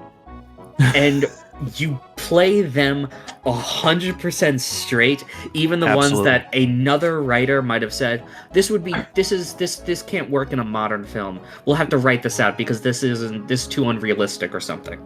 But no, in this genuinely smell the blood of Christians. Yeah, and as such, you can the TSS, the Troll Security Service, can only hire atheists. Yes. And there's a great moment in which they get a replacement cameraman. Spoiler alert. And the new camera person is Muslim, and they have to have a short little discussion about, does that count? Can the trolls smell her? That. We're not sure. I love that. But yeah, it turns out, and so they follow the troll hunter Finn Hagen around the sort of Norwegian wilderness as he goes trying to figure out why the trolls are suddenly becoming more violent. And they showed a bunch of different types of trolls like Ringelfinches and Dovre Grubbins. They're cool designs too. Yeah, obviously they're not like completely realistic, but they're fun CGI. Disgusting things. I like. This movie's got some balls to have those the trolls in full daylight. Let me put it like this: for a 2010 low budget Norwegian found footage movie, the CGI is pretty good. Yeah, I have to agree. The scene where they turn one of them to stone is legitimately great. Visually. Yeah, love that. Yeah, so and a lot of the tools they have to, it's like he has so trolls turn the stone in the sun, and so they have UV rays to simulate sunlight to turn them into stone. He will often blast Christian hymns on the radio to attract the trolls, to make them think that there's Christians there that they can eat. Anyway, it turns out that the trolls all have rabies, and that's why they're attacking people, including a giant 100-meter tall Jotun in the climax of the film, which is amazingly well done. Yeah, the film is just. It's just they're having fun with the idea. It's as I said, it's maybe not super scary. You can tell that the people here, it's exciting. You can tell that the people have a love for their local folklore. There's they're deep cuts in the Norwegian folktales and traditional paintings of trolls and stuff. And the cast, by the way, is almost entirely comedians. Oh yeah, the guy that plays the main troll hunter, and for the record, this is a very dry comedy. This is a very funny movie. You could argue that's a comedy, but I think it's a mixture of being very dry and also me not being Norwegian. Yeah, but I think the reason why it works is because these are all very dry comedic. It's not like you don't get a sense of it's not like a ha goofy comedian kind of thing. It's like he's just no, this is very serious, and you got to stench up or whatever, But It's great. Yeah, it's a novel. Yeah, it's such a fun movie. There was going to be a Hollywood remake that thankfully got canceled. Thank yeah, why remake this? yeah. This is already great. Yeah. Yeah. No. It's also, there's another thing very funny. They cover up all troll attacks by saying that they're bear attacks, and so someone has to come out with a pair of fake bear claws and walk around for a bit, and they bring a bear corpse and throw it on the fucking bear corpse. He's like, no, this is not an indigenous bear. This is a Russian bear. You got another Russian bear? Yeah. Oh, and it turns out that there's a lot of places that have a lot of electricity wires. Turns out they're actually giant electric fences for trolls. Yeah. Everything just like leads into like, oh, this thing that you thought was completely innocuous. Psych! It's because of trolls. Yeah, and then the ending of the film is a clip of the Norwegian Prime Minister appearing to admit the existence of trolls in a press conference. That is not for the film. That is actually the Norwegian Prime Minister making a joke in an interview that the press never reacts to. Oh my god! And they made a whole fucking movie out of it. And then they edit in one of the characters from the movie looking at it like, you weren't supposed to say that. That is so good. That is this is such a great movie. Yeah, I'm so glad fun. I watched this. I'm glad. I think you've been talking it up for years, and I'm glad I finally got to it. Yeah. Anyway, I don't think I can talk more about trolls. No, you could, but we, I could talk more about trolls. There'll be time later. Yeah. By the way, Mick, have you ever played a game called Home Safety Hotline? I don't know why, but just your description reminded me of that game. Oh, I actually kind of like that game too. I've never heard of this game. Okay, it's not up my alley, but it might be up your alley. I don't know. It's about finding weird. It's about you're a pest control service who's trying to diagnose weird, fable, cryptid things that are invading people's homes. Okay. Yeah, no, I've not heard of this, but looking it up, this seems interesting. Yeah, I have heard of this game before. It is such a Mick game. I think you would really like it. Yeah, just that pitch reminded me of like, this and Mick feel like they'd go well together. And you can ponder that as we let Christian vote. I feel like me and Clanky are definitely going to be like the horror representation in the filmlies. Very unfortunately, I can't stick up for it yet because I am going to vote for Troll Hunter because I think it's super duper unique and cool. No, Christian, no, you. I know. No. He's standing up for the Troll Hunter, not the trolls.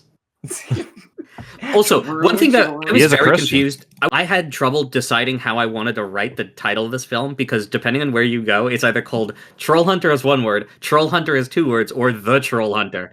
It's I don't know why the localization was so nightmarish for this film. God, that infuriates me so much. I almost want to vote for Paranormal. No. I'm gonna give it to Troll Hunter. Okay, Graham, would you like to? I would love to go, Taylor. Thanks for letting me go. Okay. I'm voting for Troll Hunter. There it is. That's great. We're having a very back. relaxed vibe. All right, deep breaths, everyone. It's Mick's turn. I'm voting for Troll Hunter. Okay, he votes for Troll Hunter. Now, Jordan, I'm going to ask you to assume the lotus position as you vote. Oh God, I don't know what that is. Just unfolds like a flower. I'm just gonna crawl into a fetal position.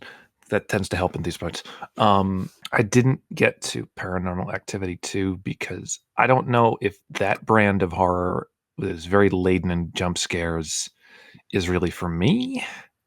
I like the more conceptual, psychological, creature visual horrors rather than just going. Ugh. And also, I watched Troll Hunter for this, and I just really like that movie exists. It's not perfect. Sometimes you could have maybe cut a good 15 minutes off it, but it's a really cool movie, and I'm glad that I watched it for this. So, Troll Hunter. Okay, that's great. Clanky, there's a body and a shovel in your backyard. I don't want you to ask any questions. I just want you to dig. But would you vote first? Yeah. I knew that Paranormal Activity was going to be a hard sell, but I have seen Troll Hunter. I do like it, but not as much as Paranormal Activity. Okay, right, that's great. And if you could take care of that body, urgently. You're so nice about it. Of course. This is the Zen round. All right, let's get out of this fucking stupid piece of shit Zen round. All right, it's fucking This is the Scott time, adrenaline baby. round right here. This is the exciting round. This is Imagine the a calm ocean. Round 7 is a Scott round in 2 different ways. Oh yes, Scott versus Scott. yeah. Oh my god. Up next is Scott Great Pilgrim Scott. versus the World, which Christian got custody of, but it's fair to say that this is probably going to do well. Yeah, I think a lot of us are repping this currently. And I might Yes. even chime in a little because I fucking adore this movie. But What's not to love? it's Scott Pilgrim versus Unstoppable, a grand pick. Yeah, I mean that's the thing. We all love Scott Pilgrim, but that movie is unstoppable. We can't Can I stop go? it. Yeah. Can I go? Much like It's the Mr. Mr. Domino. Domino of cinema. Yeah. Graham, you can go yeah. first. Take Wanna it go first away. for Unstoppable? Please. Yeah. All the way back in round 2, I said that Schwarzenegger was the film I was second most looking forward to watching on here. Oh. Because when I put this Unstoppable on the film, I hadn't seen it yet, Jordan. Oh, let's go. but I Well, have seen it. But I've seen it. Jordan, play half of Grand. Hang on, let me pull it up. Hang on, I- let me pull it up. And Where is it? the reason why I put this movie on before I even seen it is even if I somehow didn't like the movie, which I did like the movie, I like this type of Hollywood movie, where we could just be like, okay, this movie is just Denzel Washington and Chris Pine. They gotta stop a train. That's it. It's a one sentence description. Yeah. Yeah. It's based on a real event that happened. It's funny because the parts that you think will be made up, the name of the train in the film is 777, but the name of the train in real life was Crazy 8 because there was CSX 8888. yes. So I know quite a bit Acts about. were- I know quite a bit about the actual event, and it's kind of crazy. The act in the real event, the people who stopped it really were a veteran conductor shortly before his retirement, and a rookie conductor with only 1 year's experience. Oh, that's crazy. Mhm. And they really did the thing where they ran alongside the train to try and get into it. Any Mick. Hollywood idea you could think of, they tried it on the real train, including Mick, in real the life, break. did the soon to retire older guy go quite a bit? Okay. I don't know. All right. God. Graham, No, I but- see that Ethan Suplee is in this, who I think is an underratedly great actor. Is he good in the movie? Yeah, he's the reason for the train. He is the train. But Suplee is great. but yeah, this is also a type of movie that I think a lot of people would call a competency porn movie, where the idea is there's no villain, just no one who's I'm gonna make the train go off the rails. It's all these people trying to come up with the best way to stop this There's train. corporate assholes. Yeah, there's corporate assholes, but even then they're we just don't want people to die. Yeah, it's I actually like that take, to be honest with you. It's cool to have something that's sort of villainless and more this is a terrible circumstance. Yeah, it's something that a few years later, the director's brother would also do to great effect. We'll see when that movie comes up in a few years. Oh. But yeah, He doesn't mean in a few yearlies, by the way. He means in a few years. it'll probably be Denzel Washington, Chris Pine, both top of their game. I kind of like that there's a little bit of with Chris Pine's character, they kind of hint towards him not really being a good guy because he was suspecting his white wife of cheating and might have gotten into it. And I think it's an interesting choice to have that be one of our protagonists, whereas I feel nowadays it would be no, it has to be the protagonist has to only be of things that we think are morally reprehensible. These types of films in 2010 and released in 2010, this is what streaming took from us. Yeah, this is fun. I like this. This is just a nice little action piece. It's easy to get around. I mean, it didn't exactly subvert my expectations. I kind of figured I knew what it was going to be, and it was this. But it was still a lot of fun because you got Denzel just putting his ass into it, and that's always really enjoyable. Only like one guy dies in the whole film. And sadly, it's not T.J. Miller. Yeah. I didn't realize T.J. Miller was. I forgot he was in this movie. This whole thing is T.J. Miller's fault. He's one of the reasons why the train doesn't stop. And the other reason is Ethan Suplee. Right. Yep. But I mean, that's the thing. This is I like very him, so much you a. all like him too. I've seen him in some good things. He's in My Name Is Earl. He's But in his the Wolf name's of Wall Ethan. Street. He's in The Wolf of Wall Street. Fuck. He is. I'm gonna have to Oh, He was John Anyway, Walsh. coming soon to a Yearlies near you. Jared Leto for our time. Do you have anything else to say about Unstoppable, or This movie is bonkers, and I love its bonkers energy. It's so great. Absolutely. okay? Sounds like a good stopping point. You talk about Jesse Eisenberg's pre-evolution, Michael Cera in Scott Pilgrim I versus the World. always get them confused. I mean, I'm gonna start, but like literally whatever. We're all Jordan, tackling this. if you look hard enough, there's a meme. It's Squirtle, War Turtle, and Blastoise, and above it's Michael Cera, Jesse Eisenberg, Andy Samberg. Yeah, I can see that. I feel like Andy Samberg would be the War Turtle, and Jesse Eisenberg is the Blastoise. Jesse Eisenberg seems longer. But Scott Pilgrim, guys, this is the adaptation of the graphic novels, and I mean, I'll go into it actually about here. This is like Taylor said, this is 2010 movie directed by Edgar Wright, who we will be talking about in so much more love many one of my years, favorites. especially a movie that I'm particularly fond of later. But Edgar Wright adapts the graphic novels into perhaps one of the most simultaneously brilliant cringe fests I've ever seen.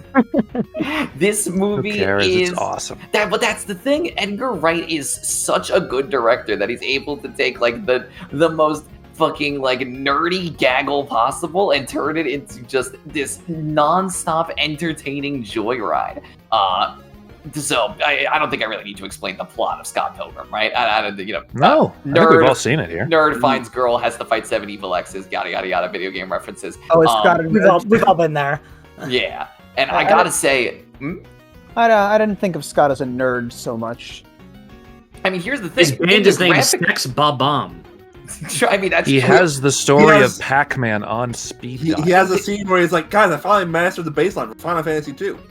And his way of flirting is by talking about Pac-Mans. Yeah, I just... Yeah. Or was Here's it the Sonic? thing. Oh, in the movie, it was Sonic. I want to change my answer. Actually, was the movie or the TV show that was Sonic? You know what? I don't remember. I think it was the TV show. It was Sonic. Movie Yeah. Pac-Man. Okay, so here's the thing. This movie does something really, really cool in my opinion, where I have the only Scott Pilgrim media I have not experienced is the graphic novel itself. But in the context of the graphic novel, I believe that when going into this movie, Scott is way more of like a twerp in this movie than you might expect. I feel like he's much more of like an obnoxious dude bro, I would assume in the comics, but in this movie, He's a Michael hipster. Cera, He's a hipster in the comics. He's definitely like that. Yeah. in this movie, he is played like a twerp, and yet somehow I feel like it works in its own unique, special way that only someone like Michael Cera could pull off. Yes. Yeah. And then, I mean, like, Yeah, it's actually funny. I think a more accurate comics accurate Scott Pilgrim would actually Jesse Eisenberg would not be a bad choice. yeah. Actually, no. Yeah, he'd be pretty good. Yeah, just doing what he did in the Social Network yeah, that would work. Yeah. Yeah, I'm sorry, really quick. I do think that this movie's supporting cast is also incredible. Like, characters like fucking... Aubrey Plaza. Yeah, Aubrey Plaza, fucking Chris Evans. I think that, like... Alison Pill. This Kieran movie Culkin. does... Yeah, this movie does a great job of giving characters that, like, don't have really much screen time in the movie have such a big presence, and I think that that's really great. Yeah. I mean, like, people remember Brie Larson and the Addams, even if she's only in a couple of scenes. Yeah, Because exactly. one of those scenes is that amazing scene where she does the song. Yeah, I listen to Black Sheep a lot. Yeah. I'm a really big fan. Why wouldn't you be? no, fucking Chris Evans as Lucas Lee is so Gramcore. It's actually crazy. I really wish there was more Lucas Lee in this movie. He is. I like this Absolutely. Lucas Lee. I like the graphic novel more in most instances. Lucas Lee is not one of those instances. Talk to you, Such Scott an- Pilgrim. Hey, Such an what's up? underrated How's Chris life? Evans role. He seems nice. So good. And I what bugged me the most is that in the 3-hour gag reel that this DVD has, she gets 2 outtakes. he was just spitting. He was just spitting the whole time. I don't think Matthew Patel got any. Yeah, despite the fact that his scene was a little funny. But he was better in the show. But what I will say is that this movie also, with the effects and all of the editing of this, I mean, understandable of Edgar Wright, who would later go on to make the best edited movie ever made. This movie's editing is crazy, and in some ways it almost feels like he's throwing everything at the wall and seeing what sticks. But when 95% of it sticks, when Scott's looking for Ramona and he's like, "Hey, I'm looking for a girl," pulls up a piece of paper with a shitty doodle on it. She looks like this, and he's like, "Oh yeah, down the hall." It's so fucking good. I love so many that shit. amazing visual gags. Is Scott here? He just left. So good. No, this is just it's well directed. It's well everything, and it's got a score by Beck and a bunch of other people. It moves at 1,000,000 miles an hour, and yet you're with it wherever it's going. And it's just I've seen it maybe more times than anything else on this list, and I think it's a satisfying. I mean, look, obviously, this is a movie that is most important to you when you watch it when you're younger. I saw this when I was 15, and yes, I'm obviously I've outgrown a lot of the reasons why I like the movie. I mean, I can see things now where I'm like, okay, that's a little cringe, but it's Mr. just Lee, the adrenaline. you're needed of the back moment. on set. This is one of those Lines cringe like makes that. it better. You once were a vegan, now you will be be. things like that. That, that works because it's supposed to suck. Exactly. Yes, you But- are but blowing yeah. up right now. Right now. But I can still appreciate just how awesome it is, and just Chicken is a how vegan. ridiculous means it goes to, just in the name of being great entertainment. No, I mean, yeah, that's exactly it. It's I can't even really I feel like this movie deserves a lot of praises, but I can't even sum up the words to think of what to say about it, because it's all so obvious. It's all so unsubtle why this movie's good. Yeah. You know? Yeah. This movie is cringe and Great. so am I. God damn it. My grandparents hate this movie. This is the My dad loves anti-Graham this movie. movie. This is the anti-grandparent movie. That is what I learned. Everyone else I've ever shown this to loved it, not them. My mom watches movies like, oh, this is really a movie for your generation. This is a movie Yeah, for my people on mom's like that too. My Adderall. dad loves it. Yeah, just a good time. Let's see how good of a time when we go to the vote. Ba-ba-ba-ba-ba. This is the voting song now. Oh, He's it'll predicting get a 5-0. Unstoppable will get a vote. Don't worry. I wasn't I think. actually foreshadowing that it's going to get a 5-0. I just couldn't think of another ditty. Taylor did that thing that Okay. baseball Bum, players bum, do, bum, where they point their bat into the stands. He's predicting a home run. Calling your shot? Mm. I mean, I really wasn't, but let's see what happens. All right. Christian. Oh, that's me, yeah. For the first time we watched Scott Pilgrim, at the very end when they're about to walk into the door, I remember saying something along the lines of, there should be an edit of this movie where as they walk into the door, that one video of Big Bird kicking down the door plays.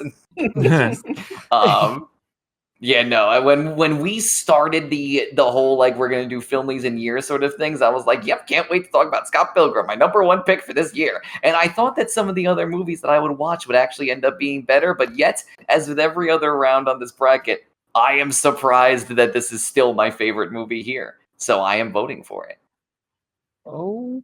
Okay, Graham. Unstoppable. All right, see? You gotta vote. Good. Got to vote. Graham Got to vote. Stoppable. Maybe it'll get 2 votes. Mick. All right, so here's the thing, right? Oh, I mean, baby. Uh-oh. We're so back. there is like on paper, I should love Scott Pilgrim. Like I'm Oh yeah, now I'm remembering. I'm like in the right, like I'm in the right age bracket. I'm the right subculture. Like subculture, yeah. Like I, on paper, I should like Scott Pilgrim, but I just don't give a shit. Okay. About all Scott Pilgrim or just the movie? I read the graphic novel and I thought, and I never saw the movie. I didn't see the TV show. Look, for some reason, I just don't care, and I have no interest in it. I'm voting for Unstoppable. It's better than hating it. I'll tell you that much. Yeah. Like that's the thing. I don't have any criticism of it because it's just it does nothing for me. It evokes no emotions within me. Well, Jordan, does it do something for you? Yes. First of all, I'm just gonna. Till I watched the movie, this was my one point of reference for Unstoppable. I'm gonna post this in the chat. It's basically what the movie is, which is just Jay Farrow as Denzel Washington just doing the whole glare at Chris Pine for 5 seconds and go ha ha ha about 17 times. It's so good. Okay. How do you do it? It's really damn funny, actually. Unstoppable was really good. I want to just make sure that that's on the record because I'm definitely voting for Scott Pilgrim versus the World. This is one of my favorite movies of all time, and there's 2 movies I think I ranked above this when doing my entries. Like, it's because I love this. One sec. Holy shit, Terry Kilm has a really good Chris Pine impression. He does. That's the thing.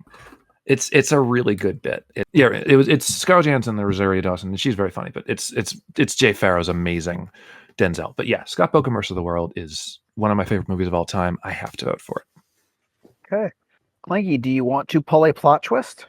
No, because I also really like Scott Pilgrim versus the World. I mean, dude, it's easily. I love this movie, dude. I don't know what else to say. It's just so incredible. good. So I'm just gonna vote for it and move on. Well, Mick, it seems even in the release What? of films. Nothing. Don't worry. How are you? How's your day been? Okay. That's good. Look, I knew this was coming, and I'm not mad about it. I 'cause actually didn't particularly know care- you hated Scott Pilgrim because I you don't were- doesn't hate it. No, I don't hate Scott Pilgrim. I just I'm remembering now. I think we've had this conversation, and then I must have repressed it. Like, oh yeah, No, 'cause back in the- that makes sense. We did Back this in the- already. back in the purchase days, Mick read Scott Pilgrim to me. Like Put you before to bed. sleep? Yeah. we had the same No. fucking film. Yeah, give me a glass of high C orange. Yeah, so I don't know if I've actually mentioned this in the podcast before. But back in college, I was the president of the school's comic book Did club. you just Yeah, we call read. our motherfucking show a podcast? I mean, that's what it is. Yeah. What it is? I mean, there's a visual component, granted, but like a lot of Granted. podcasts have visual components. I know.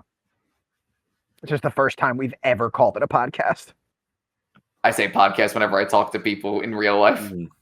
Yeah, because there's no other. There's another good term for whatever this is. Okay. But anyway, It's a my podcast. point being, yeah, we read Scott Pilgrim once, and yeah, I'm just not into it.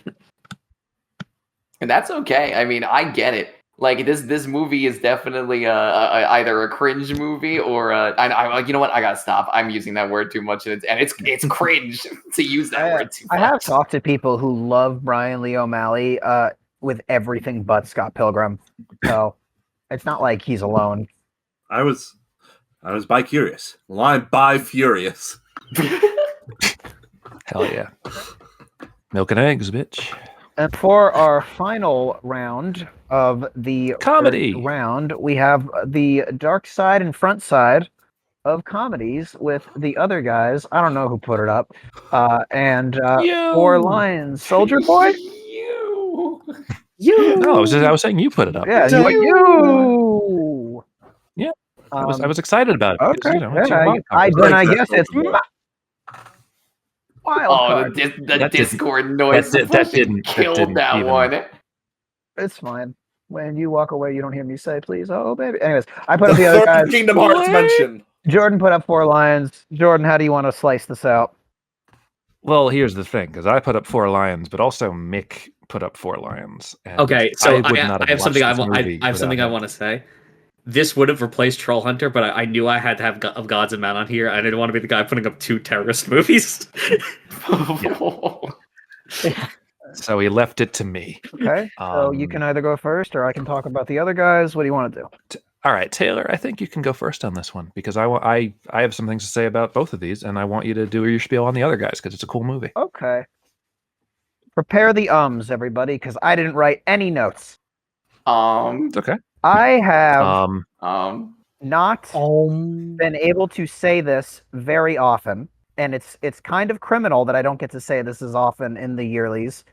But I adore Will Ferrell. He is my favorite actor, even though the movies he's been in have not been as good lately. That is okay. I'm just assuming. The other guys was back in the peak era of Will Ferrell finding a buddy to do silly, fun stuff with. This time it's Mark Wahlberg. And the idea behind the other guys is, in all like these buddy cop movies, you have like these 2 badass people who have to go through explosions and crazy deals and scenarios. And in this movie, they do that. It's Samuel Jackson and Dwayne Johnson. Except 10 minutes into the movie, they commit suicide because they were, and I quote, aiming for the bushes. Aiming for the bushes. So this leaves Will Ferrell and Mark Wahlberg have to be the new face of the NYPD. Or at least Mark Wahlberg wants that. Will Ferrell just kind of wants to stay at his desk and be a genuinely pleasant human being. Mark Wahlberg's got some anger with a smoking hot wife. He's a peacock. You got to let him fly. Yes. Now, this is not my Mark Wahlberg has anger problems. How did he get into that role? Oh dear. Favorite Will Ferrell movie, but it is one of the more quotable ones. Absolutely. It's just a litany of good moments as Will Ferrell's character tries to track down an embezzlement scheme. And what it ultimately amounts to is he fires a gun in his office, so he gets a wooden gun the whole time. And he was a pimp in a former life named Gator. He has a wife who no one understands, but he's weirdly really good with women without trying. He always has a little His wife's Eva Mendes. He always has a little river jam in the car, so whenever he's in the car, he goes, Friday night at the sun. And he's so supportive of everyone around him. He's such a pleasantly kind human being to the point that it's insufferable. He sticks on you like glue, and it's a lot. It takes a different role from his usual I am a man-child persona. He's got all the pleasantness of a man-child, but he's not actually a man-child. He's just really kind to the point that it sickens other people. So this is more of a stranger than fiction type role for him, which I have not seen, and I really do have to you'd see. love it. Yeah. You'd love it, man. I can only recommend it so many times. You get Mark Wahlberg who's trying to woo a girl, and he's like, "You're breaking my heart." And Will Ferrell follows him, and he goes, "He loves you very much, Francine." And then you go to a bar. They're at a bar, and they're discussing the case. Oh my god, that's my favorite scene in the whole movie. And Will Ferrell keeps being cued in to sing really depressing songs. Jordan, can you depressing Irish can you supply the lyrics? Songs? I don't know them by heart. It was consensual. No, but you can't start with "it was consensual." That's where that's the funny one. I gave my life to Helen. I promised to be true. Then there's another scene where a man is trying to commit suicide, and because Will Ferrell is just this pleasant guy, he gets on the ice cream truck's megaphone and goes, "Listen, a lot of people here are saying that you won't jump. Well, I think you can do it. Not that I think you should, just that I believe in you." It's such a funny movie. Because my favorite joke, as much as I love Will Ferrell and how much I don't like Mark Wahlberg, my favorite joke is about Mark Wahlberg, and I just love how throughout the entire movie he is referred to as the guy who shot Derek Jeter. Because he fucking shot Derek Jeter. Why couldn't you have shot A-Rod? I think I think my favorite joke is the police captain has to have a second job at Bed Bath and Beyond. It's like As Michael Keaton. Michael Keaton. Fucking Michael Keaton, dude. If I could just say something like, this isn't really like a point in favor of this movie. I just wanted to talk about it, but weirdly, like deaths in like comedies kind of affect me more in some cases than like drama films.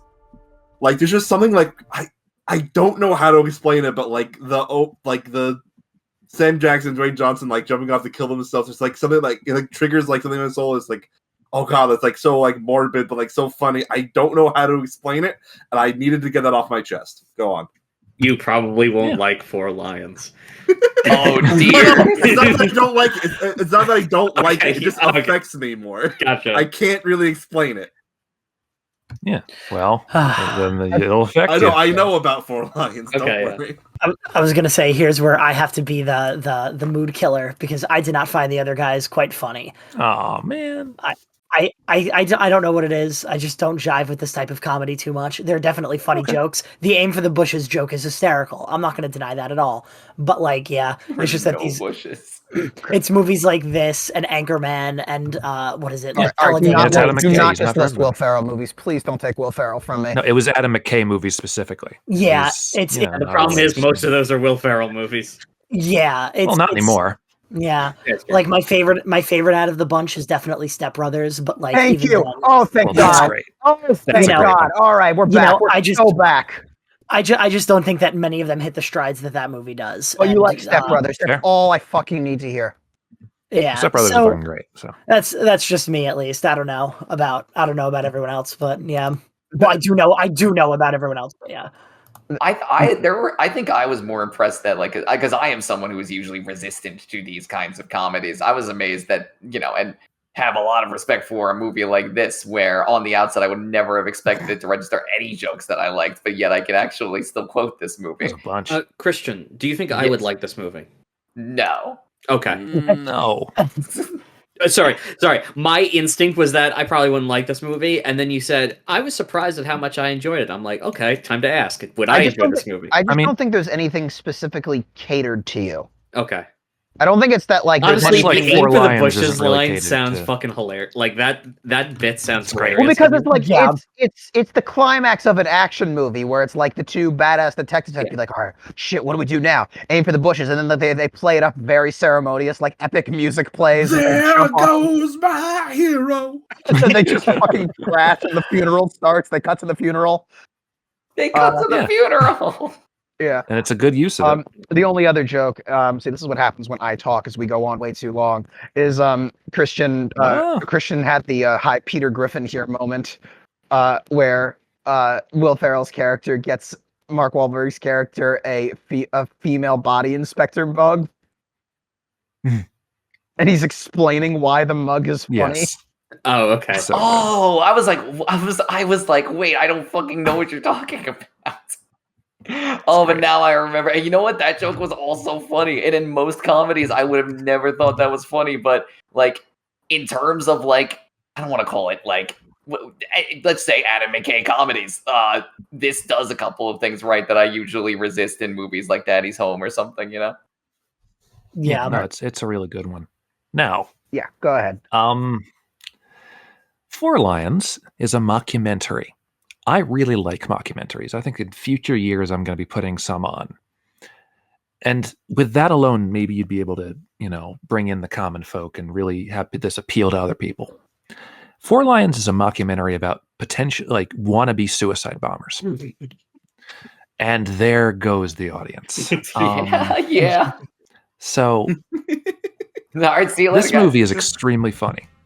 This movie is extremely funny in this sort of black, like, there's moments where I laugh out loud at this, and it's at some incredible, like some very silly things. Yes, there's some like an impression of a beard that one character does. There's another one where with a needle drop, and just some great bickering back and forth. Barry, the character of Barry, is one of the funniest parts about this. A running gag There's also about just- whether or not there's a running gag about whether or not a certain cereal mascot is a bear or not. The Honey Monster. The Honey yes. Monster, But there's also just like insane things that happen in this movie that made me laugh out loud that I know I shouldn't laugh at. Yeah, and it's not it's not like gross out stuff. It's just dark. Yeah. The way this film was pitched to me was, what if the Three Stooges joined Al Qaeda? Pretty much. Yeah, And that is what's weird is basically that it. It's a script by Jesse Armstrong, who would go on to do Succession, and it has the same sort of pointed social satire as he would do in that. Is that it's great dialogue and back and forth stuff, even as fucked things are happening. Wait. Like there's a plot here with Riz Ahmed and his wife, as they of begin to figure out what's going to happen. And it's some very fascinating stuff. Like Riz Ahmed has an amazing dramatic performance in this as funny things are happening. I applaud him for it. Funny things are happening. Can I? Oh, wait, yeah. Really quickly, I just want to also mention another performance I liked that is really only at the end of the movie with Benedict Cumberbatch being that was such a weird scene. Yeah, he's like Funny, this though. negotiator, and he's basically just like down on his luck, like, dude, please, this is my first, like, I just really need you to listen to me. It's so good. Yeah. And also Van Novak is the idiot. Also, I just want to point out that Adam McKay would go on to direct Succession and be like, for example, producer of Succession. This is that's really fun. Yeah, actually, Will Ferrell produced it. Yeah. Wow, this round Both of really them, comes same together. Yeah. I also just watched it, so I have thoughts. Yeah, this is a film that you have to, number one, you have to like dark humor. Like, really, like, supremely dark humor. And two, this is a film that is, in a lot of ways, I wouldn't say it's entirely carried by its jokes, but like the not quite. Yeah, I wouldn't say that. There is actually some pretty good dramatic stuff in the film. Yes. But like the main reason you're here is for the jokes, and if this is your style of humor, and it is my style of humor, it will hit hard. I thought this movie was hilarious, but I do need to mention something about British humor in general. Why is it that British humor, like, every single joke is, oh, it looks like this. No, it doesn't look like that. Yes, it does. No, it doesn't. Yes, it does. No, it doesn't. Yes, it does. No, it doesn't. And it's just that for fucking like an hour. It's a very good Josh Whitcomb impression. Yeah, I know. Thank you. I just did a typical British accent. I was like, I hope this sounds like any random British actor. And It sounds like a comedian that me and Mick like. It'll be what is it? Flinkton Fumpledump or whatever his name is. Are you at Waitches Wine Lodge? But yeah, I thought this movie was hilarious, but at the same time, I feel like every single British comedy has like 2 or 3 of those jokes where it literally is just like a yes, no, back and forth, kiss, kiss, bang, bang style kind of banter, which doesn't always appeal to me. Granted, this movie is so good and so funny that it doesn't bother me that much. Yeah. Personally, for me, there's only one joke in this entire film that doesn't work for me, and that is the joke about them accidentally killing Osama bin Laden. But that's merely a thing of when the film was made, this would have been a funny joke. But then he actually dies, and so it's like this just doesn't work. Yeah, no, this movie's funny, and I really love how it balances the serious moments with that. You know, it never lost me, which I thought was really good. So after this, we'll all meet on Puffin Party. Yeah. Yes. Oh my Fuck God. Final Fantasy 14. All my homies play Puffin Party. I did try to watch this movie, and I'm not saying that it was the movie's fault that I stopped. I just don't think I was ready for it. That's fair. Yeah. It's not for everyone. I think I had. If you don't know what you're getting into, it's kind of like whiplash. Yeah. I think I was. Not like the I movie got Whiplash. 7 minutes in, and I'm like, do I really want to sit down for the rest of the like hour and 40 minutes, or would I rather just go play Fire Emblem? I'm like,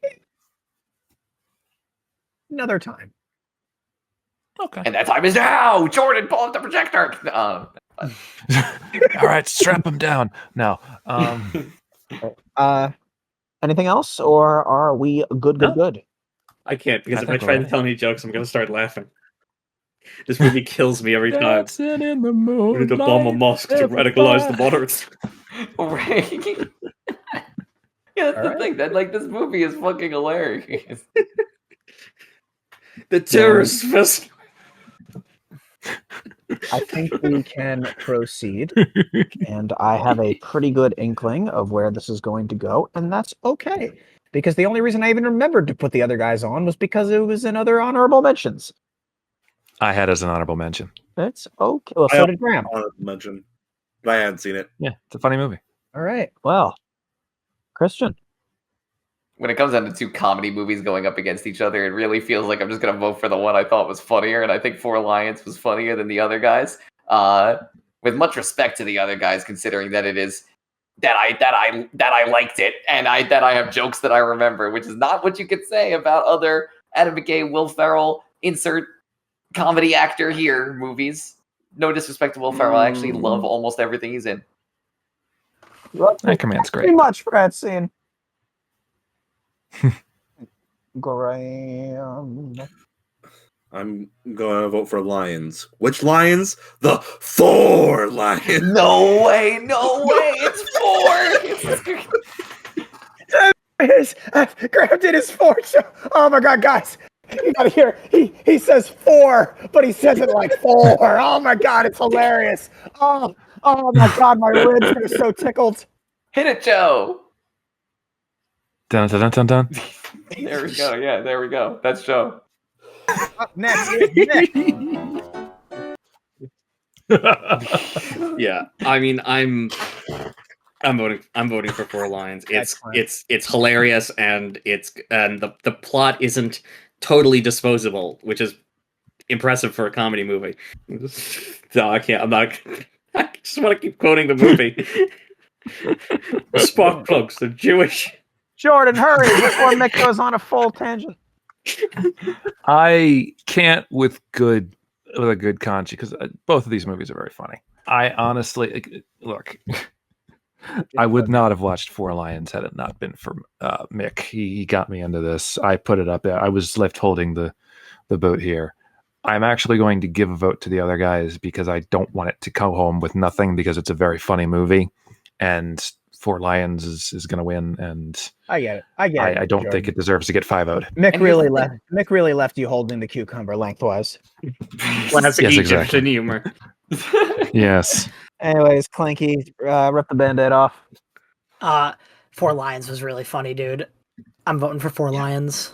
No And worries. Four Lions got 4 votes. What? Yeah. Holy shit, dude! Dancing in the moonlight. Is this God's I will, have to bro? say, the first time I saw that movie, the freaking Dancing in the Moonlight cut is the hardest I've laughed. I was gone. Yeah, just explain this joke, because it's one of the funniest jokes in the film. Is they're all sitting in the car on their way to do the big job, Do the hit. and at first they're listening to Islamic religious music, and they're just like a pump up music. It's clear that none of them are enjoying it. They're trying to force themselves to jive with it, but it's really not working. And then the next scene it cuts to, it's like a few hours later, and they're listening to "Dancing in the Moonlight" by King Arthur, and they're all jamming out in the car. Version, the top loader cover. Yeah. Then heading into losers round 1, we are going to tangle some black swans. And Graham is going to lead us. If I must.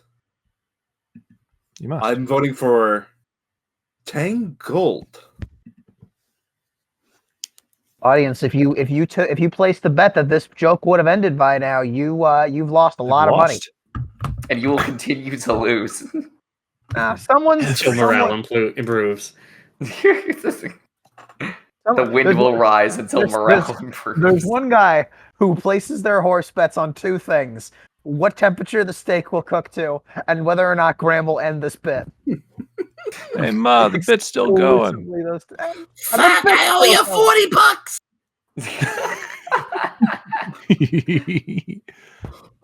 Is that the first time we've heard the mom voice? Wait, what are you saying? Asking me? That's Ma. It's Played by Octavia Spencer. I'm sorry. Alan Wake's a great video game. Sorry, is it my turn? It sure is. Come back to me. Okay. It was his turn, and he said, Jordan, I want you to have my vote. Okay. It's not what I said, but okay. He said Word that exactly for word. word for But word. it's okay, because Jordan's going to give you his vote. How sweet. I am? Jordan, Because just I know vote, what I'm man. voting for. Just vote. I wonder, am I going to go with the Disney animated movie, or am I going to go with the Darren Aronofsky movie? It's such a mystery. You know it to be true. That actually is a mystery. I'm actually not sure which one you're going for. Really? Well, I'm going with the happy one. I'm voting for Tangled. All right. Clanky, go ahead. It's Let just down so your long interesting. hair. It's just so interesting because, like, I love Black Swan, so that's the one I'm voting for. But, you know, Dude, poor Tangled. it's a great movie. I feel bad. I rewatched it for this bracket. It's still really fun. It's a good one. Christian. Seeing all the little lamps on the water. Oh my god. Oh, huge agree that this movie, if it lost, neither of these movies deserve to die in round one. That is for Agreed. certain. 100%. Like, neither of these deserve to be here. I am voting for Black Swan, and thus it will be up to Mick to determine who receives the Oh, boy. ultimate injustice. So it's tied up for me? Yes. Mhm. It's tied. Wait. Yeah, because I could have sworn it was 3-1. Clanky voted Really? for Black Swan, and so did I. Oh, did Graham Yeah. vote for Tangled? Yeah. Okay. Yeah, Tangled. then break that tie, Mick. Break that tie. I don't want to do this because I haven't seen either of these movies. You can give it to Taylor if you want. Oh. I think I am going to give it Black Swan. I think I'm going to give it to Black Swan only because I feel like I'm more interested in seeing Black Swan. It That's is. fair. I love that movie, dude. It is Yeah. like it is the better movie out of the two, even though it pains me to say that. I mean, that's the thing. Pour one out for Tangled because, like, it could Tangled also time be is considered. over. The I end think of Tangled time. I think round 10 we can do No. pretty quick. Well, yes, we talked about how in round 9 neither of these deserve to die. Is that the case for the A Team versus Tron Legacy? Let's find out. I was about to be really mean to Tron for no reason. I was gonna say, like, oh, these two both deserve to be here. Viewers not may think this is true, harsh, though. but I believe everyone involved in this bracket should die. Crackor. None of you guys quoted from Jordan. None of you deserve to live. I'm voting for the Legacy of Tron. Yes. Okay. He voted for The Legacy of Tron, which is not the name of the movie, and therefore his vote is invalid, and he is ejected from the pitcher's box. All right. That's Nick. good. I'm a real belly itcher. Did you Your say me? vote. I sure did. I think I'm gonna give it to Tron. Yeah, Tron. He gave it for Tron, everybody. Tron. Jordan, are you also going to give it to Tron?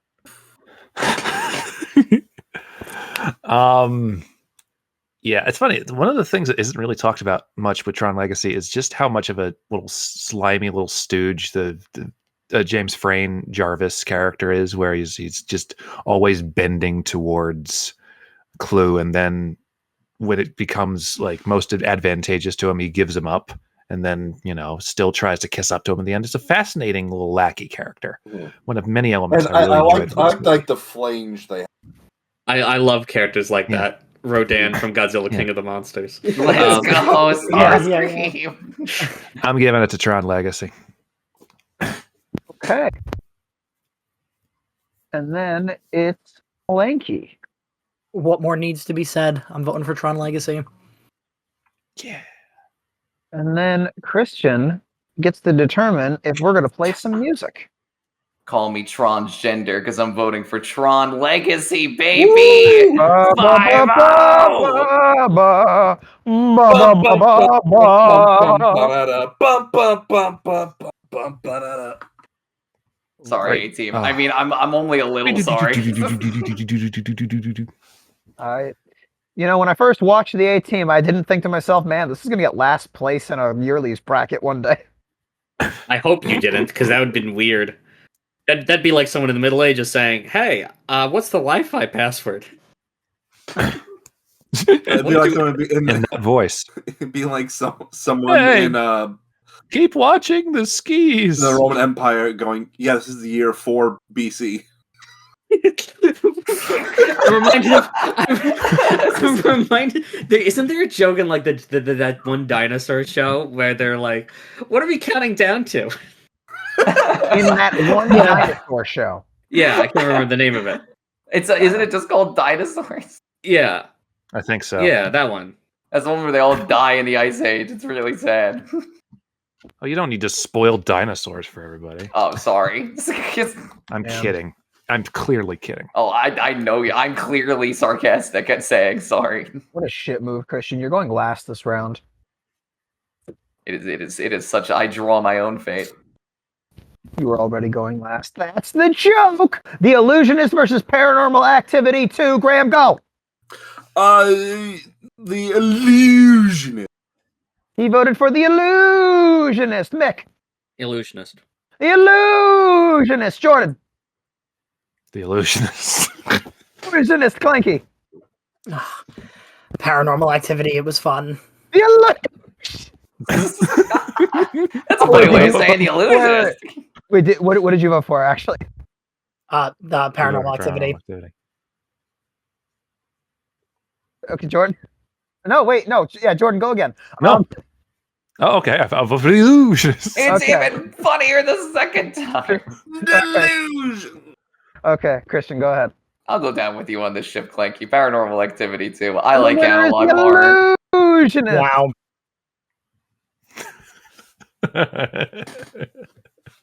Oh, that was fun. This is definitely telling of how horror movies are going to do in the film list. This is I very know. telling.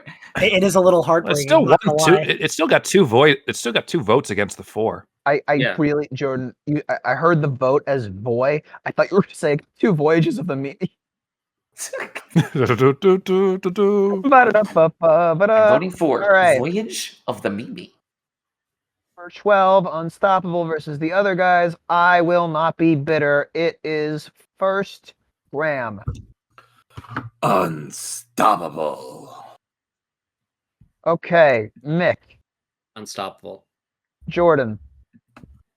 Monday. Time to go to work. Other guys. Clanky. Unstoppable. And Christian. Yeah. I'm voting for Ronstoppable. Okay. I want to point out that I was the only person to vote for an Adam McKay movie both times. Well, I was hosting. I didn't have the This is chance. the last time Are that's you- are going you to feel- are happen you for a feeling well, while. Jordan? Like you need like a bath or something? You know, can I say, I don't whenever know, you man. guys bring up directors, you always have like these raw opinions that I'm like, yeah, sure. I'm over And that's here. why you're hosting.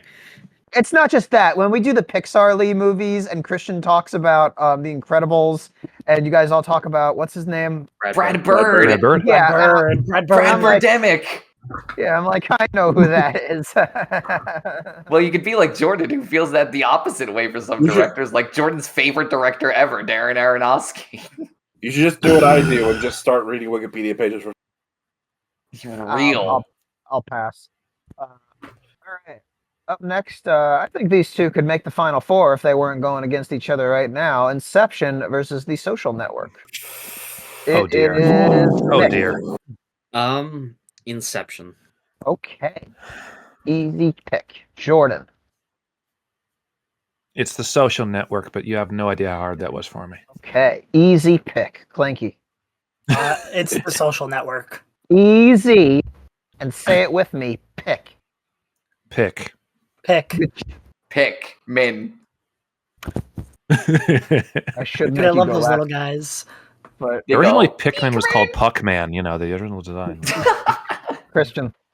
I'm voting for my social security number. Ooh. Dude, Damn. what a fucking easy pick. Graham. Min.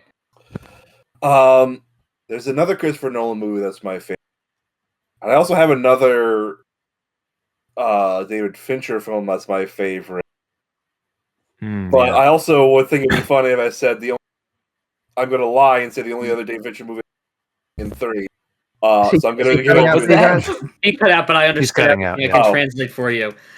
He was gonna lie and say the only other David Fincher movie he's seen was Alien 3. Did I get that correct? Yes. Yeah, no. Okay. Yeah, that's- Hilarious. Okay.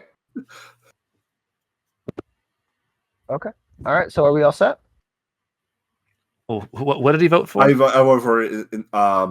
I voted for. Wait. What did I vote for? What did you vote for? I voted for The Social Network.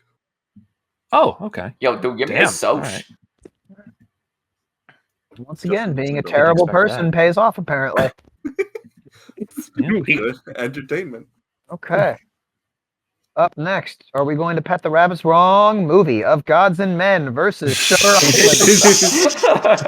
Island? Steinbeck would love this is round. Still Mick. Of Gods and Men. Okay. Up next is still Jordan. It's Shutter Island with much love and respect to Of Gods and Men, which I am going to probably get to, and I'll probably really enjoy. Clank 3. Clank 3. There's Fish 3. There's two others running around. We got to do something about them. Yeah. I'm On the loose. I think this is tough. I think I'm gonna give it to Shutter Island. Right. Is it tough for you, Christian? Let's find out. Of Gods and Men is easily the more important of these two movies. But I was so fucking entertained with Shutter Island. With much love and respect, I have to give it to Shutter. Okay. And I like Martin Scorsese, so I'm sure if I chose Shutter Island, this would have been much more difficult for me. Incidentally, saying Scorsese, Shutter Island, and Saw in the same sentence, And very difficult. And sure. And sure, yeah. That was a very difficult sentence that I somehow made it through. And Shilich. Like Odysseus shooting the arrow through the axe. Throw the needle. That's a different Nolan movie. It's not out yet. That one's for all our viewers in 2026. Yes. Yeah. And finally, hearing this line for the first time ever, Grandma Ding Dong. I'm sorry, is that me? I don't know, Yeah. man. No, I think it's me. Shutter Island. Okay. You can quote me on that. Wow. Look at it go. Land of Eyes. All right. An island. We're going to need some true grit to get through this next one. Troll Hunter. You're doing great now. See, it's You're doing just great. that easy. Mick. Yeah. True Grit. Jordan. True Grit. Clanky. Regret. Christian. Troll Hunter. And Graham. Donkey. I'm gonna fucking kill you. Your days are numbered. I love us. We're the best. Of course his days Except- numbered. He uses a calendar. What are you using to tell days? Fruit? I looks at my fucking sundial. I wouldn't do that. Don't trust those orange trees. They lie. Hey, lie. It's citrus o'clock. Still one of my favorite things Mick has ever done with me. Don't trust those orange trees. They lie. Lie. All right. Next is Scott Pilgrim. He's our pal this round because he's going up against the world and he needs allies versus 4 lions. There are 4 of them. Scott Pilgrim. Well, it's not your vote, Christian. Oh no, I was just saying because I thought it was funny. It was just fun to say. It was a fun little and your, word play. and your pal friend Bettine. Yeah. Yeah. Do it. Make my day. Oh, lions. All right. Okay. Jordan, do it. Bake my day. With much love and respect to Jesse Armstrong, there's an Edgar Wright movie in this matchup, and it's a great Edgar Wright movie, and I have to give it to Scott Pilgrim vs. the World. Mikey, do it. Snake my day. I'm gonna vote for Scott. Snake. His Pilgrims ends the world. All right. Christian, do it. Rake my leaves. I will vote for Scott Pilgrim versus my friends. Oh. Graham, Ow. do whatever you want. Honestly, it's fine. To quote an actor who played a character from one of the other movies on this bracket, I'm over Scott Pilgrim. Incidentally, I love the pattern this round had except for there's one thing that broke it. But the pattern of round 2 was Mick goes first, votes for a movie, and then everyone votes for the other movie. And that's what I said. No. Welcome to the year. Come on, it's like, hey, welcome to the... The only one that's different was the Troll Hunter one. Exactly. Yeah. Yeah. I don't want to see Troll Hunter. Yeah, it's great. Fucking banger. Banger alert. Losers. Incest versus uncest. Excuse Man. What? Insect. You're gonna need to run that by me. Insect. What is uncest? Well, you see, when a mommy and a daddy love each other very much. Christian, I'll tell you when you're older. But not that much. How you can only tell senior citizens about uncest. That's how old you have to be to be mature enough for it. I'm having trouble figuring it out. Is this going in or You figure it out, Jordan. Dude, You're pretty good at that. Were you there for Up on Poppy Hill? Of course it's going in. okay? Inception versus Unstoppable. Jordan, after a long, long custody battle, I was finally able to get you up first. Wow, thank you. All right. You see, he's insulted me, and I'm allowing it. I'm voting for Inception. I don't know what that was. I probably should have watched It the was movie. from the SNL thing I sent a little earlier. Okay. Clanky. I'm gonna give it to Inception. Okay, he gave it to Inception. Christian, what are you gonna do? I am also gonna give it to Inception. Yeah. All right. Now, Graham, you just found the Daily Double. It doesn't do anything, but what do you want to vote for? Good daily let's make it a true daily double. I'm voting for Unstoppable. Obsessed? Stoppable. We would have Sorry, also Graham, that was accepted not in on- the form of a question. Minus 8 billion points. You just spun bankrupt, Mick. Inception. Yeah. That's how you feel, Mick. All right, up next, of gods and men, 4 gods wait on the windowsill. The Illuuuuusionist is also here. I'm sorry, wait a minute. Oh, I fucked up my chance to go the Illuuuuusionist. Rip. Jordan. All right. Well, in conclusion, fuck the French. I'm voting for Of God's. Oh wait, no, these are both French. That doesn't work. Yeah, can't fucking make it, dude. Well, in that case, the Of Gods and Men. They're. It only worked when one of them was I know. French. Mikey, which French movie are you going to pick? I am picking Of Gods and Men. Okay. Wow. Crazy. Christian. Oh, God damn it. I looked up vote in French, and the French word for vote is voter. So I'm going to voter for Of Gods and Men. Right. Graham. That's my name 3 times, so I'm voting for the Illuuuuusionist. What? The Illuuuuusionist. I like animated films. Oh, you know what? He's got a point. Nick, I believe that this is a posterity vote, but Yeah, I'm voting for a God's Man. all right. And so ends the tale of everyone say it with me. The Illuuuuusionist. Rises. The 18.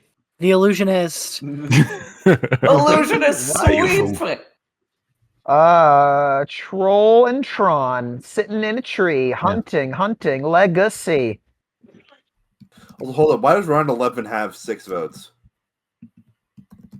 What? Oh, you missed that? Well, because Taylor said I should vote twice. Yeah, because I went back. Oh, I was waiting for someone to notice. I noticed it. I noticed I didn't say anything because I Yeah, didn't that, care. that was Jeff Okay. Daniels. He put in that vote. Yeah. All right. He's still here. All right. So Trolls and No, it's Tron. Jeff Bridges. Oh, Okay.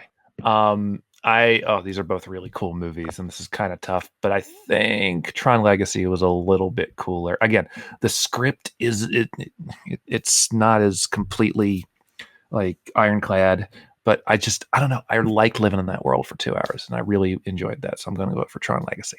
Okay. Trolls and Trons, Clanky. Maybe my opinion will change when I see Tron Legacy, but right now I'm voting for Troll Hunter because it is a pretty damn cool movie. Cool. Yes. Christian. Troll or Tron? We're gonna go with Troll on that one, boss. Okay. Graham. or Legacy? Tron Legacy with the Pegasi. Tied up. All right. And Murder or drugs? I'm gonna give it to Troll Hunter. Yeah. With much love and respect to Tron Legacy. Wow. I can vibe with this though. Yeah. This is cool. Got an interesting losers bracket coming along, actually. Yeah. Yeah. Yeah. There's some movies I did not expect to still be here that are still here. And I'm really happy about it. Yeah, like Inception. Who fucking likes that?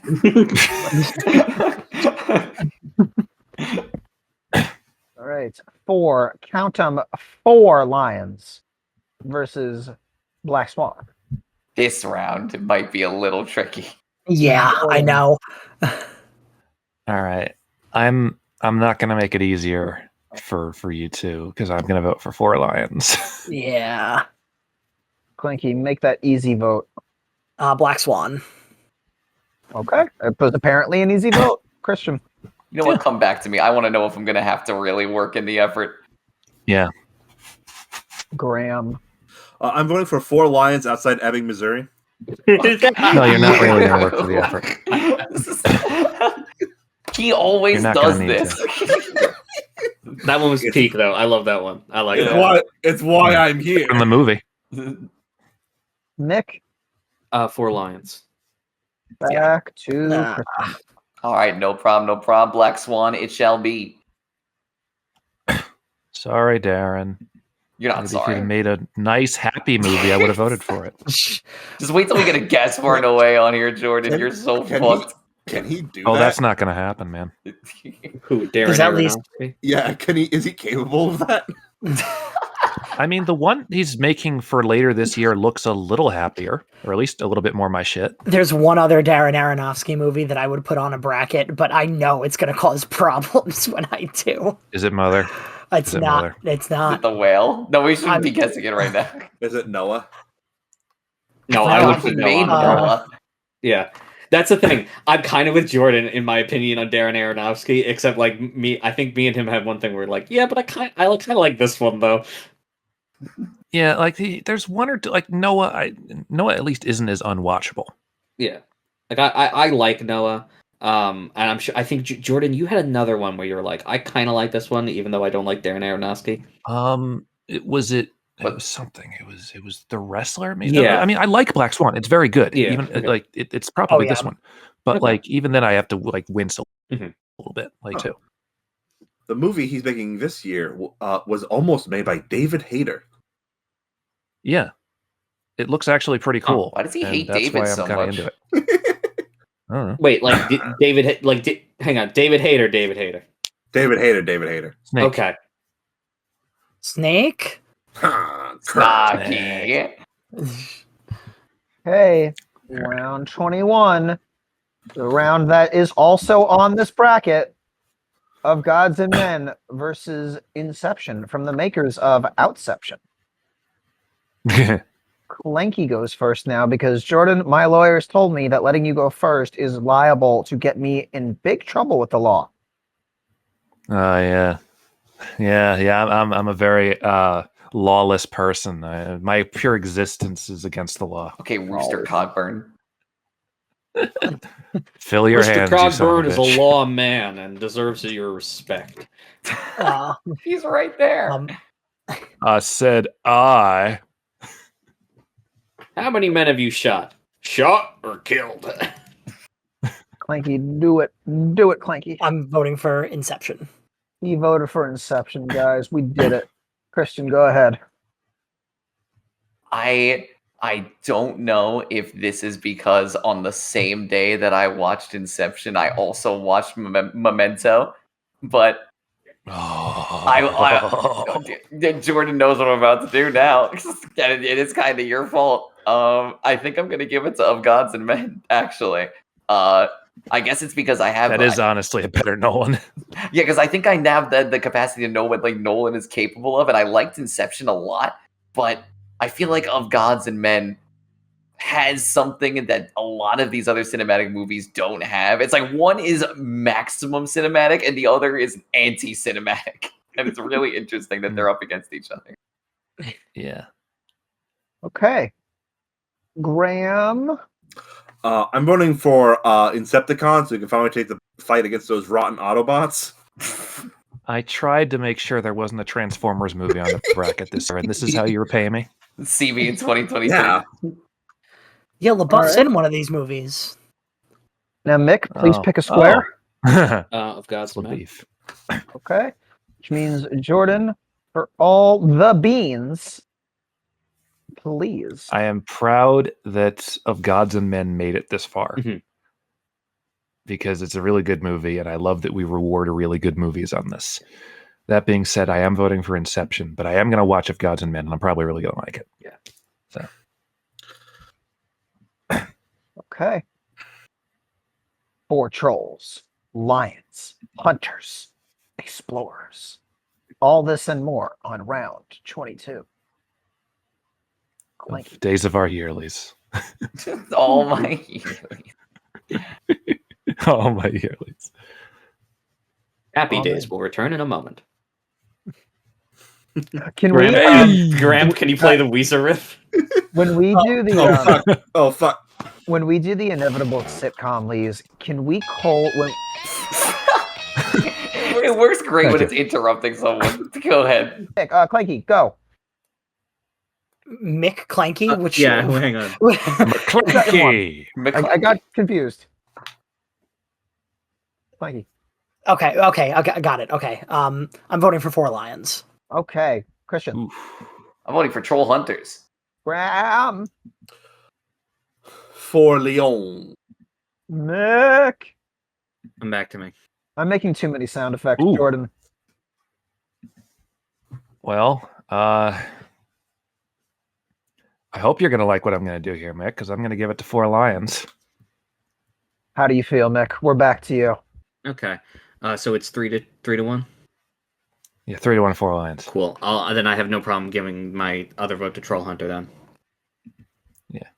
It's a really cool movie. Guys, when you're shuttered on an island, it's a good opportunity to get the social network going. This is I've where. been saying this. By the way, Graham, I now understand why you do this when you host. Yeah, It's isn't really it fun? fun. Isn't it fun? This entire Fun. arc of the Yearlies is just me convincing people that my humor works. It does. It gives me does. it lets me feel like I'm still here, you know? Like I'm not participating in a lot of these movie pitches, but like I get to like make sounds with my mouth and it's fun. Exactly. Yeah. It's fun to do. All right, Clanky. Social Network. Christian. I am going to give this one to Shutter Island, though I know the direction that the winds are blowing, and I did not bring an umbrella. Or maybe you did, and you're gonna be blowing away like a cartoon character in the wind. No! Whoa! I'm voting for the social network, it bitch. Hell yeah. Mick. I'm going to give it to Shutter Island. Jordan. We've had 2 movies on this bracket that have a very important use of In the Hall of the Mountain King by Grieg. Yeah, We've you're had, so right. obviously, the credits of Troll Hunter, Mountain King. which is very cool. And then the rowing scene of Social Network has a nice little Trent Reznor infused in the Hall of the Mountain King. So it's very good for Grieg fans. Greek heads, Anyway, I'm giving- Greek heads rise up. Yeah. Absolutely. How the Greek grunts in the audience. I think I worship the Hey, god Ma- Greek. With much love and respect for Shutter Island, which I'm so glad I finally got to watch for this, I'm giving it to the Social Network. Yo, you're Hey, so... Ma, they're talking. Ma, they're talking about Norwegian composer and pianist Edvard Grieg.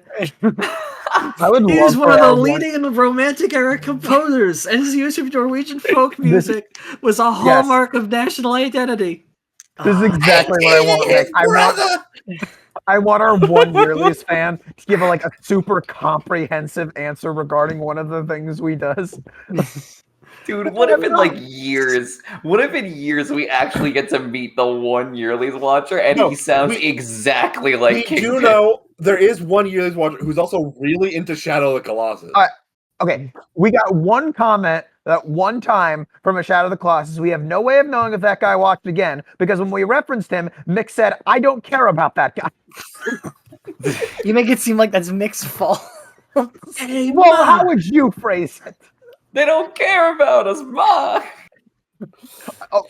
And I don't care about you. Also, what you guys fail to realize is that if we do meet our one Yearlies fan and he does sound like that, we have no way of knowing if he's sounding like that because that's what we want him to be or if it's who he is. I don't know. We'll find out at Yearlies Con. Does this please? Yeah. Yearlies please Con. you, Yearlies Con. Everyone's gonna cosplay as Graham with a fucking cardboard background. We're gonna get the guy. Okay. We're gonna get the guy. We need to get famous. I've never been more serious. I need this to happen. Everyone's gonna cosplay as Graham. I have envisioned us doing a Yearlies panel for quite a while now, and it always it goes the same way. Jordan introduces us because he's the one who cemented the hello and welcome to the Yearlies. Vinny is our moderator. He goes around handing the mic around to people answering questions. And Christian and I show up late because Christian put butter in my socks. Also, I want to say this happens in every universe you're imagining. Everybody is cosplaying like me, but there's one person who's like Rodan in like a sombrero. Like this would be the most messed up audience of cosplayers. Like you could take a picture of the audience, and you would not be able to pin what they're there for. The thing is, when we do a wild guess, we're gonna learn where we all stand, like popularity wise, and I don't want to be on the bottom. I'll take the bottom slot. Don't worry, I'll take one for the team. Oh, trust me, you're not gonna be on the bottom. I'm taking one. And I'm gonna have like deranged fans that are just gonna want to sleep with me. Well, I can tell you, I won't be on the bottom. Well, all the questions about Jordan are going to be. Sure, Graham, you're submissive and readable. Thank you. Oh, All right. With that, we need sorry, I took Jordan's job. My bad. Hey, no, it's a polycule now. We're a throw. I got sucked into the Yearlies. It's going to take some true grit to get through this next round. Interesting choice of words. I'm so sorry. I'm so tired. Pilgrim versus the world. Thank you. Clanky. I'm so tired. Scott. Christian. Scott. Graham. Scott. Guys, I keep saying your names and you keep saying someone else's name. What are you voting for? Mick. Grit. Jordan. With much love and respect to the Coen brothers, I am giving it to Scott Pilgrim versus the world. Okay, let me look at the count because it gets weird here. We are on Shutter Island and Four Lions. Not Four Loco, but Four Lions. Christian, be very clear about that. I'm cuckoo for Shutter Island. I'm cuckoo for Shutter Island. I'm cuckoo for Shutter Island. I'm imagining what the fucking Toucan Sam would look like if he was just freely into fucking Shutter Island. Actually, you know what, Christian, give me that. I want all of you to vote after a cereal commercial. So The man's the host. Me? Yeah. I'm voting for Four Lions? Sorry, that wasn't in the form of a cereal commercial. We can't count that. Four Lions! That's better. They're great. Judges, do we accept that? Judges are saying that's okay. Judges are saying accepted. Mick? You know what I have to say to the judges? Here I come, I am Four Lions. What cereal Damn is it, that? you took mine. Apple Jacks. Oh! You took mine. Oh. God damn you. Hey, Jordan. Now I have to think of another cereal mascot because Mick took mine. Ow! Are you okay? Yeah, I'm okay. I heard Graham shoot me, so I reacted. You have a gun now. All right. I'm voting for Shutter Island because Leonardo DiCaprio is always after me Lucky Charms. Well, unfortunately, Jordan, you are too old for it. Holy moly! Clanky, please. Silly lions. Bombs are for kids. Thank you for all going along with it and not shutting that We're down. gonna- I'm very proud of you. Shutter Island. I'm going to clip that and play that. You. Now, it'll take true Inception. It's gonna take some grit to Realize. Christian. me. Yes. I'm voting for Yes. Conception. Immaculate. Damn it, beat me to it. Yes, I'm funnier than Graham. Oh yeah. You Jordan beat me to it. Oh, sorry. I I'm actually gonna way say- less funny than Graham. I was going to say how immaculate of you. I posted an image of Toucan Sam if he was really into Shutter Island. Oh my. And he sounds suspiciously like Mark Ruffalo. Going, yeah, Fruit Loops. Can you imagine that, boss? That's the Kingsley is catchphrase. Count for Fruit Loops. Chocula. It is your vote, Whose vote? Grams. Inception. Inception. Nick. True Grit. Jordan. This is looking like the end of the road for the one-eyed man. I'm voting for Inception. Clunkle. What? I'm. Clunkle. It sounds like a fucked up way of saying your uncle, like your uncle you don't love. Yeah, you know, like you're the fucking Clunkle Stan. Oh, dude, or it's something. Clunkalanky. it's true. Speaking of, I can't believe I haven't made a so true grit joke yet, but that's my Yeah. vote. Ooh, sick. Okay, True Grit. Is that the end of True Grit? Unfortunately. Okay. Oh, it's fine. I just wanted to do that joke again. A movie that showed me that I can really actually dig westerns. Yeah, it's a really good one. Well, then, I think this is the moment where Jordan will put up our final four, which, I'd like to apologize, guys. I didn't mean it to happen like this. No, I you mean- chose a bunch of bangers. It's okay. I mean, I'll be honest, if I was here, I'd be pretty happy about these final four. This is a good Final Four. I just feel bad. Yeah, I think this is the kind of Final Four that I could have predicted. Though seeing 4 lions here is quite sweet. Four Lines is the exception where I Yeah. was like, I didn't see that one coming. But I was kind of It got expecting. some really good matchups. Yeah, I was kind of expecting Black Swan to do a lot better, and I'm not just Yeah, saying that it because lost it ended up being my favorite movie. Fucking losers round 2. Holy fuck. Whatever. I mean, won't Black think Swan about it. almost went out losers round 1. It's true.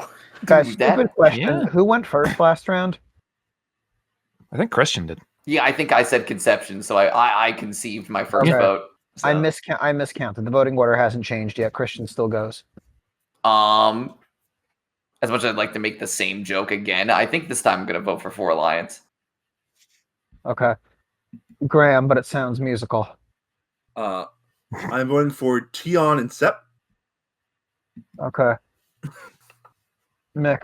I'm back to me. Jordan, you got to sing. I don't even do it on purpose. Just sometimes my mouth wants to sing. No, I appreciate it. I love that both of these movies got to the Final Four. I just kind of love that.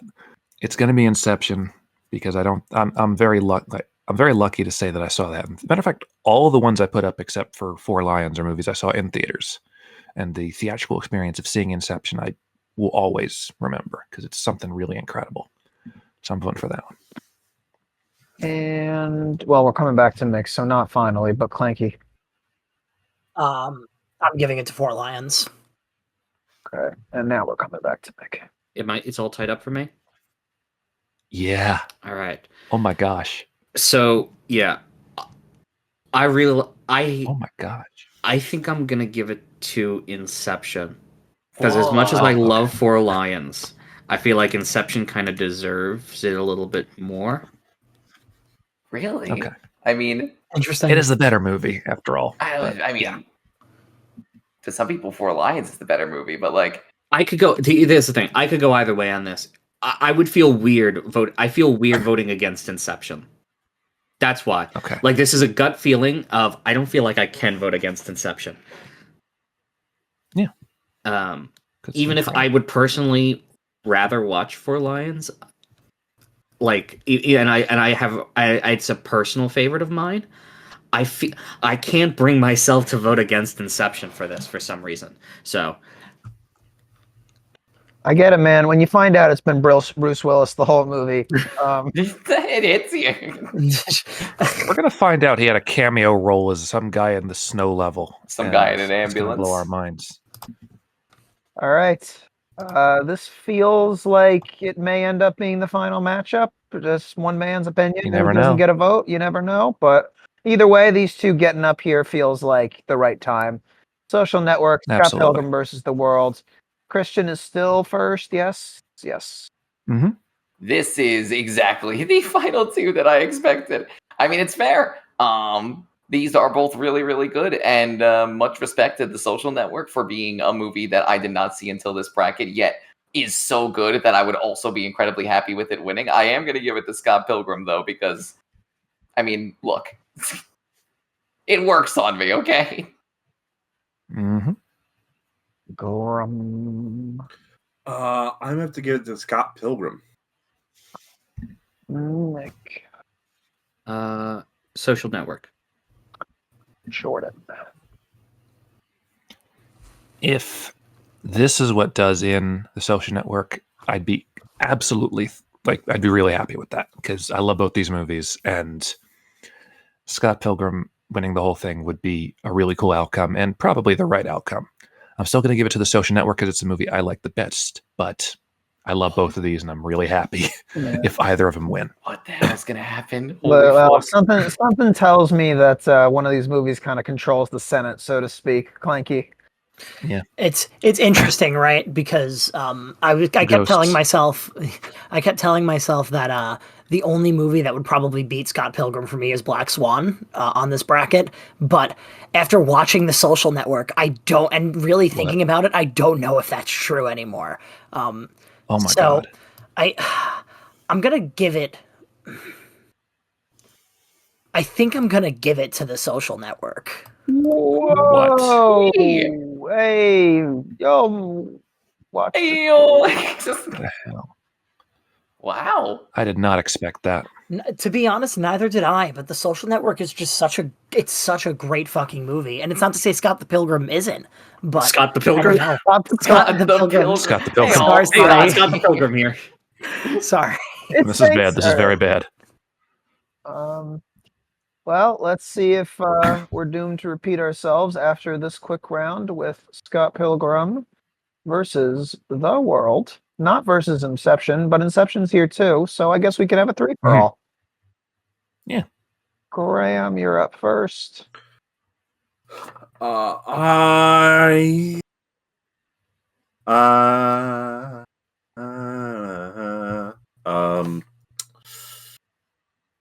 don't know, man. Come back to me. Okay. I promised you I would this time.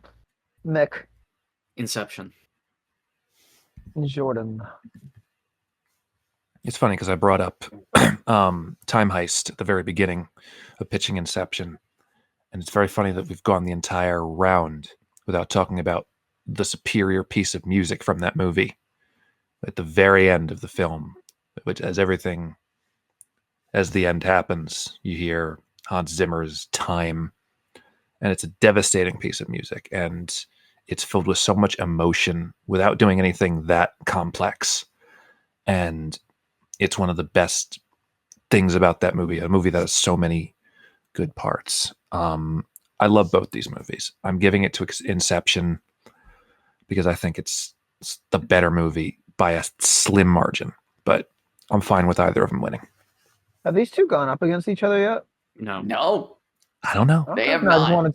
I just wanted to know if that was a flip-flop vote or if that was just an original Jordan pick. I guess the latter. Clanky. Yeah. I'm giving it to Scott Pilgrim. Yeah. Okay, Christian. With much love to Blom, I'm voting for Scott Pilgrim. Okay. Wow. And then Graham, you wanted me to come back to you, right? Yeah. What if he said no, and then we just ended the vote there? Where are we at? Tied up. Scott Pilgrim. Yeah. All right. Wow. Well, second verse, same as the first, or so they say, but the amount of times we have flip-flopped in the final bracket is honestly too many times for our credibility. Final Dude, round. imagine. Social Network versus Scott Pilgrim versus the world. Graham. Scott Pilgrim is dating a high schooler. That's the line you chose to quote? Yeah, that's the first line. Red makes you fat? First line of the movie. True, you can't Doesn't get make more it right. emblematic than that. First line of the comic. Yeah, because Scott's a piece of shit. Yeah. I love the logic that, like, yeah, it's the first line. Of course that's the line I gotta use. Call me Ishmael. Nick. In the beginning, the universe was created. Social Network. Jordan. I don't think... He doesn't Same. think. He doesn't think. I'm savoring the moment. I'm savoring the moment because I don't know if I'm going to be eating as well the next couple of brackets, but this is a really cool final matchup for me because I love both these movies. These are both 5 out of 5s for me, and again, I'm happy if either one wins, but I'm going to give my vote to The Social Network. Which again, I put this up thinking, oh, it's my favorite movie, but I don't know if other people will like it, and I'm very relieved that people did. And I thank you all for taking the leap with me because it may be just a movie about people and personality and capitalism and lots of fun stuff like that. But this is a fantastic film, and I'm glad y'all think so too. Man, if Clanky flip-flopped here, it wouldn't be funny. It would be. It'd be very funny. It's the thing that's crazy is that these are just two incredible movies, and it really sucks to have to pick one. But I really do think that I really do think that The Social Network does it for me just a smidge more. Wow. All right, Christian, I know you want to give a long speech to close this off. Go for it. Well, I mean, I don't really have that long. One thing I wanted to say is that it's cute that the first Yearlies we did, the Scott Pilgrim game got killed in round 1, and oh my God, yes. Yep, and now in 2010 of the Filmlies, it gets into the final round. I think in that time, at the time, I don't think we realized just how much of a beat 'em up bias existed within this group, and by within this group, I mean Clanky. But it's at the same time, it is a nice. It is funny that both of those came out the same year, and also that we get to have this almost redemption arc for Scott Pilgrim, even though it doesn't win. And I'm gonna be real with you, I like this could have been close for me. The Social Network was really that good. I think I could have voted for The Social Network over Black Swan or Shutter Island, given particular opportunities. But I'm gonna give my final vote to Scott the Waz, so that it can drink in a delicious second place.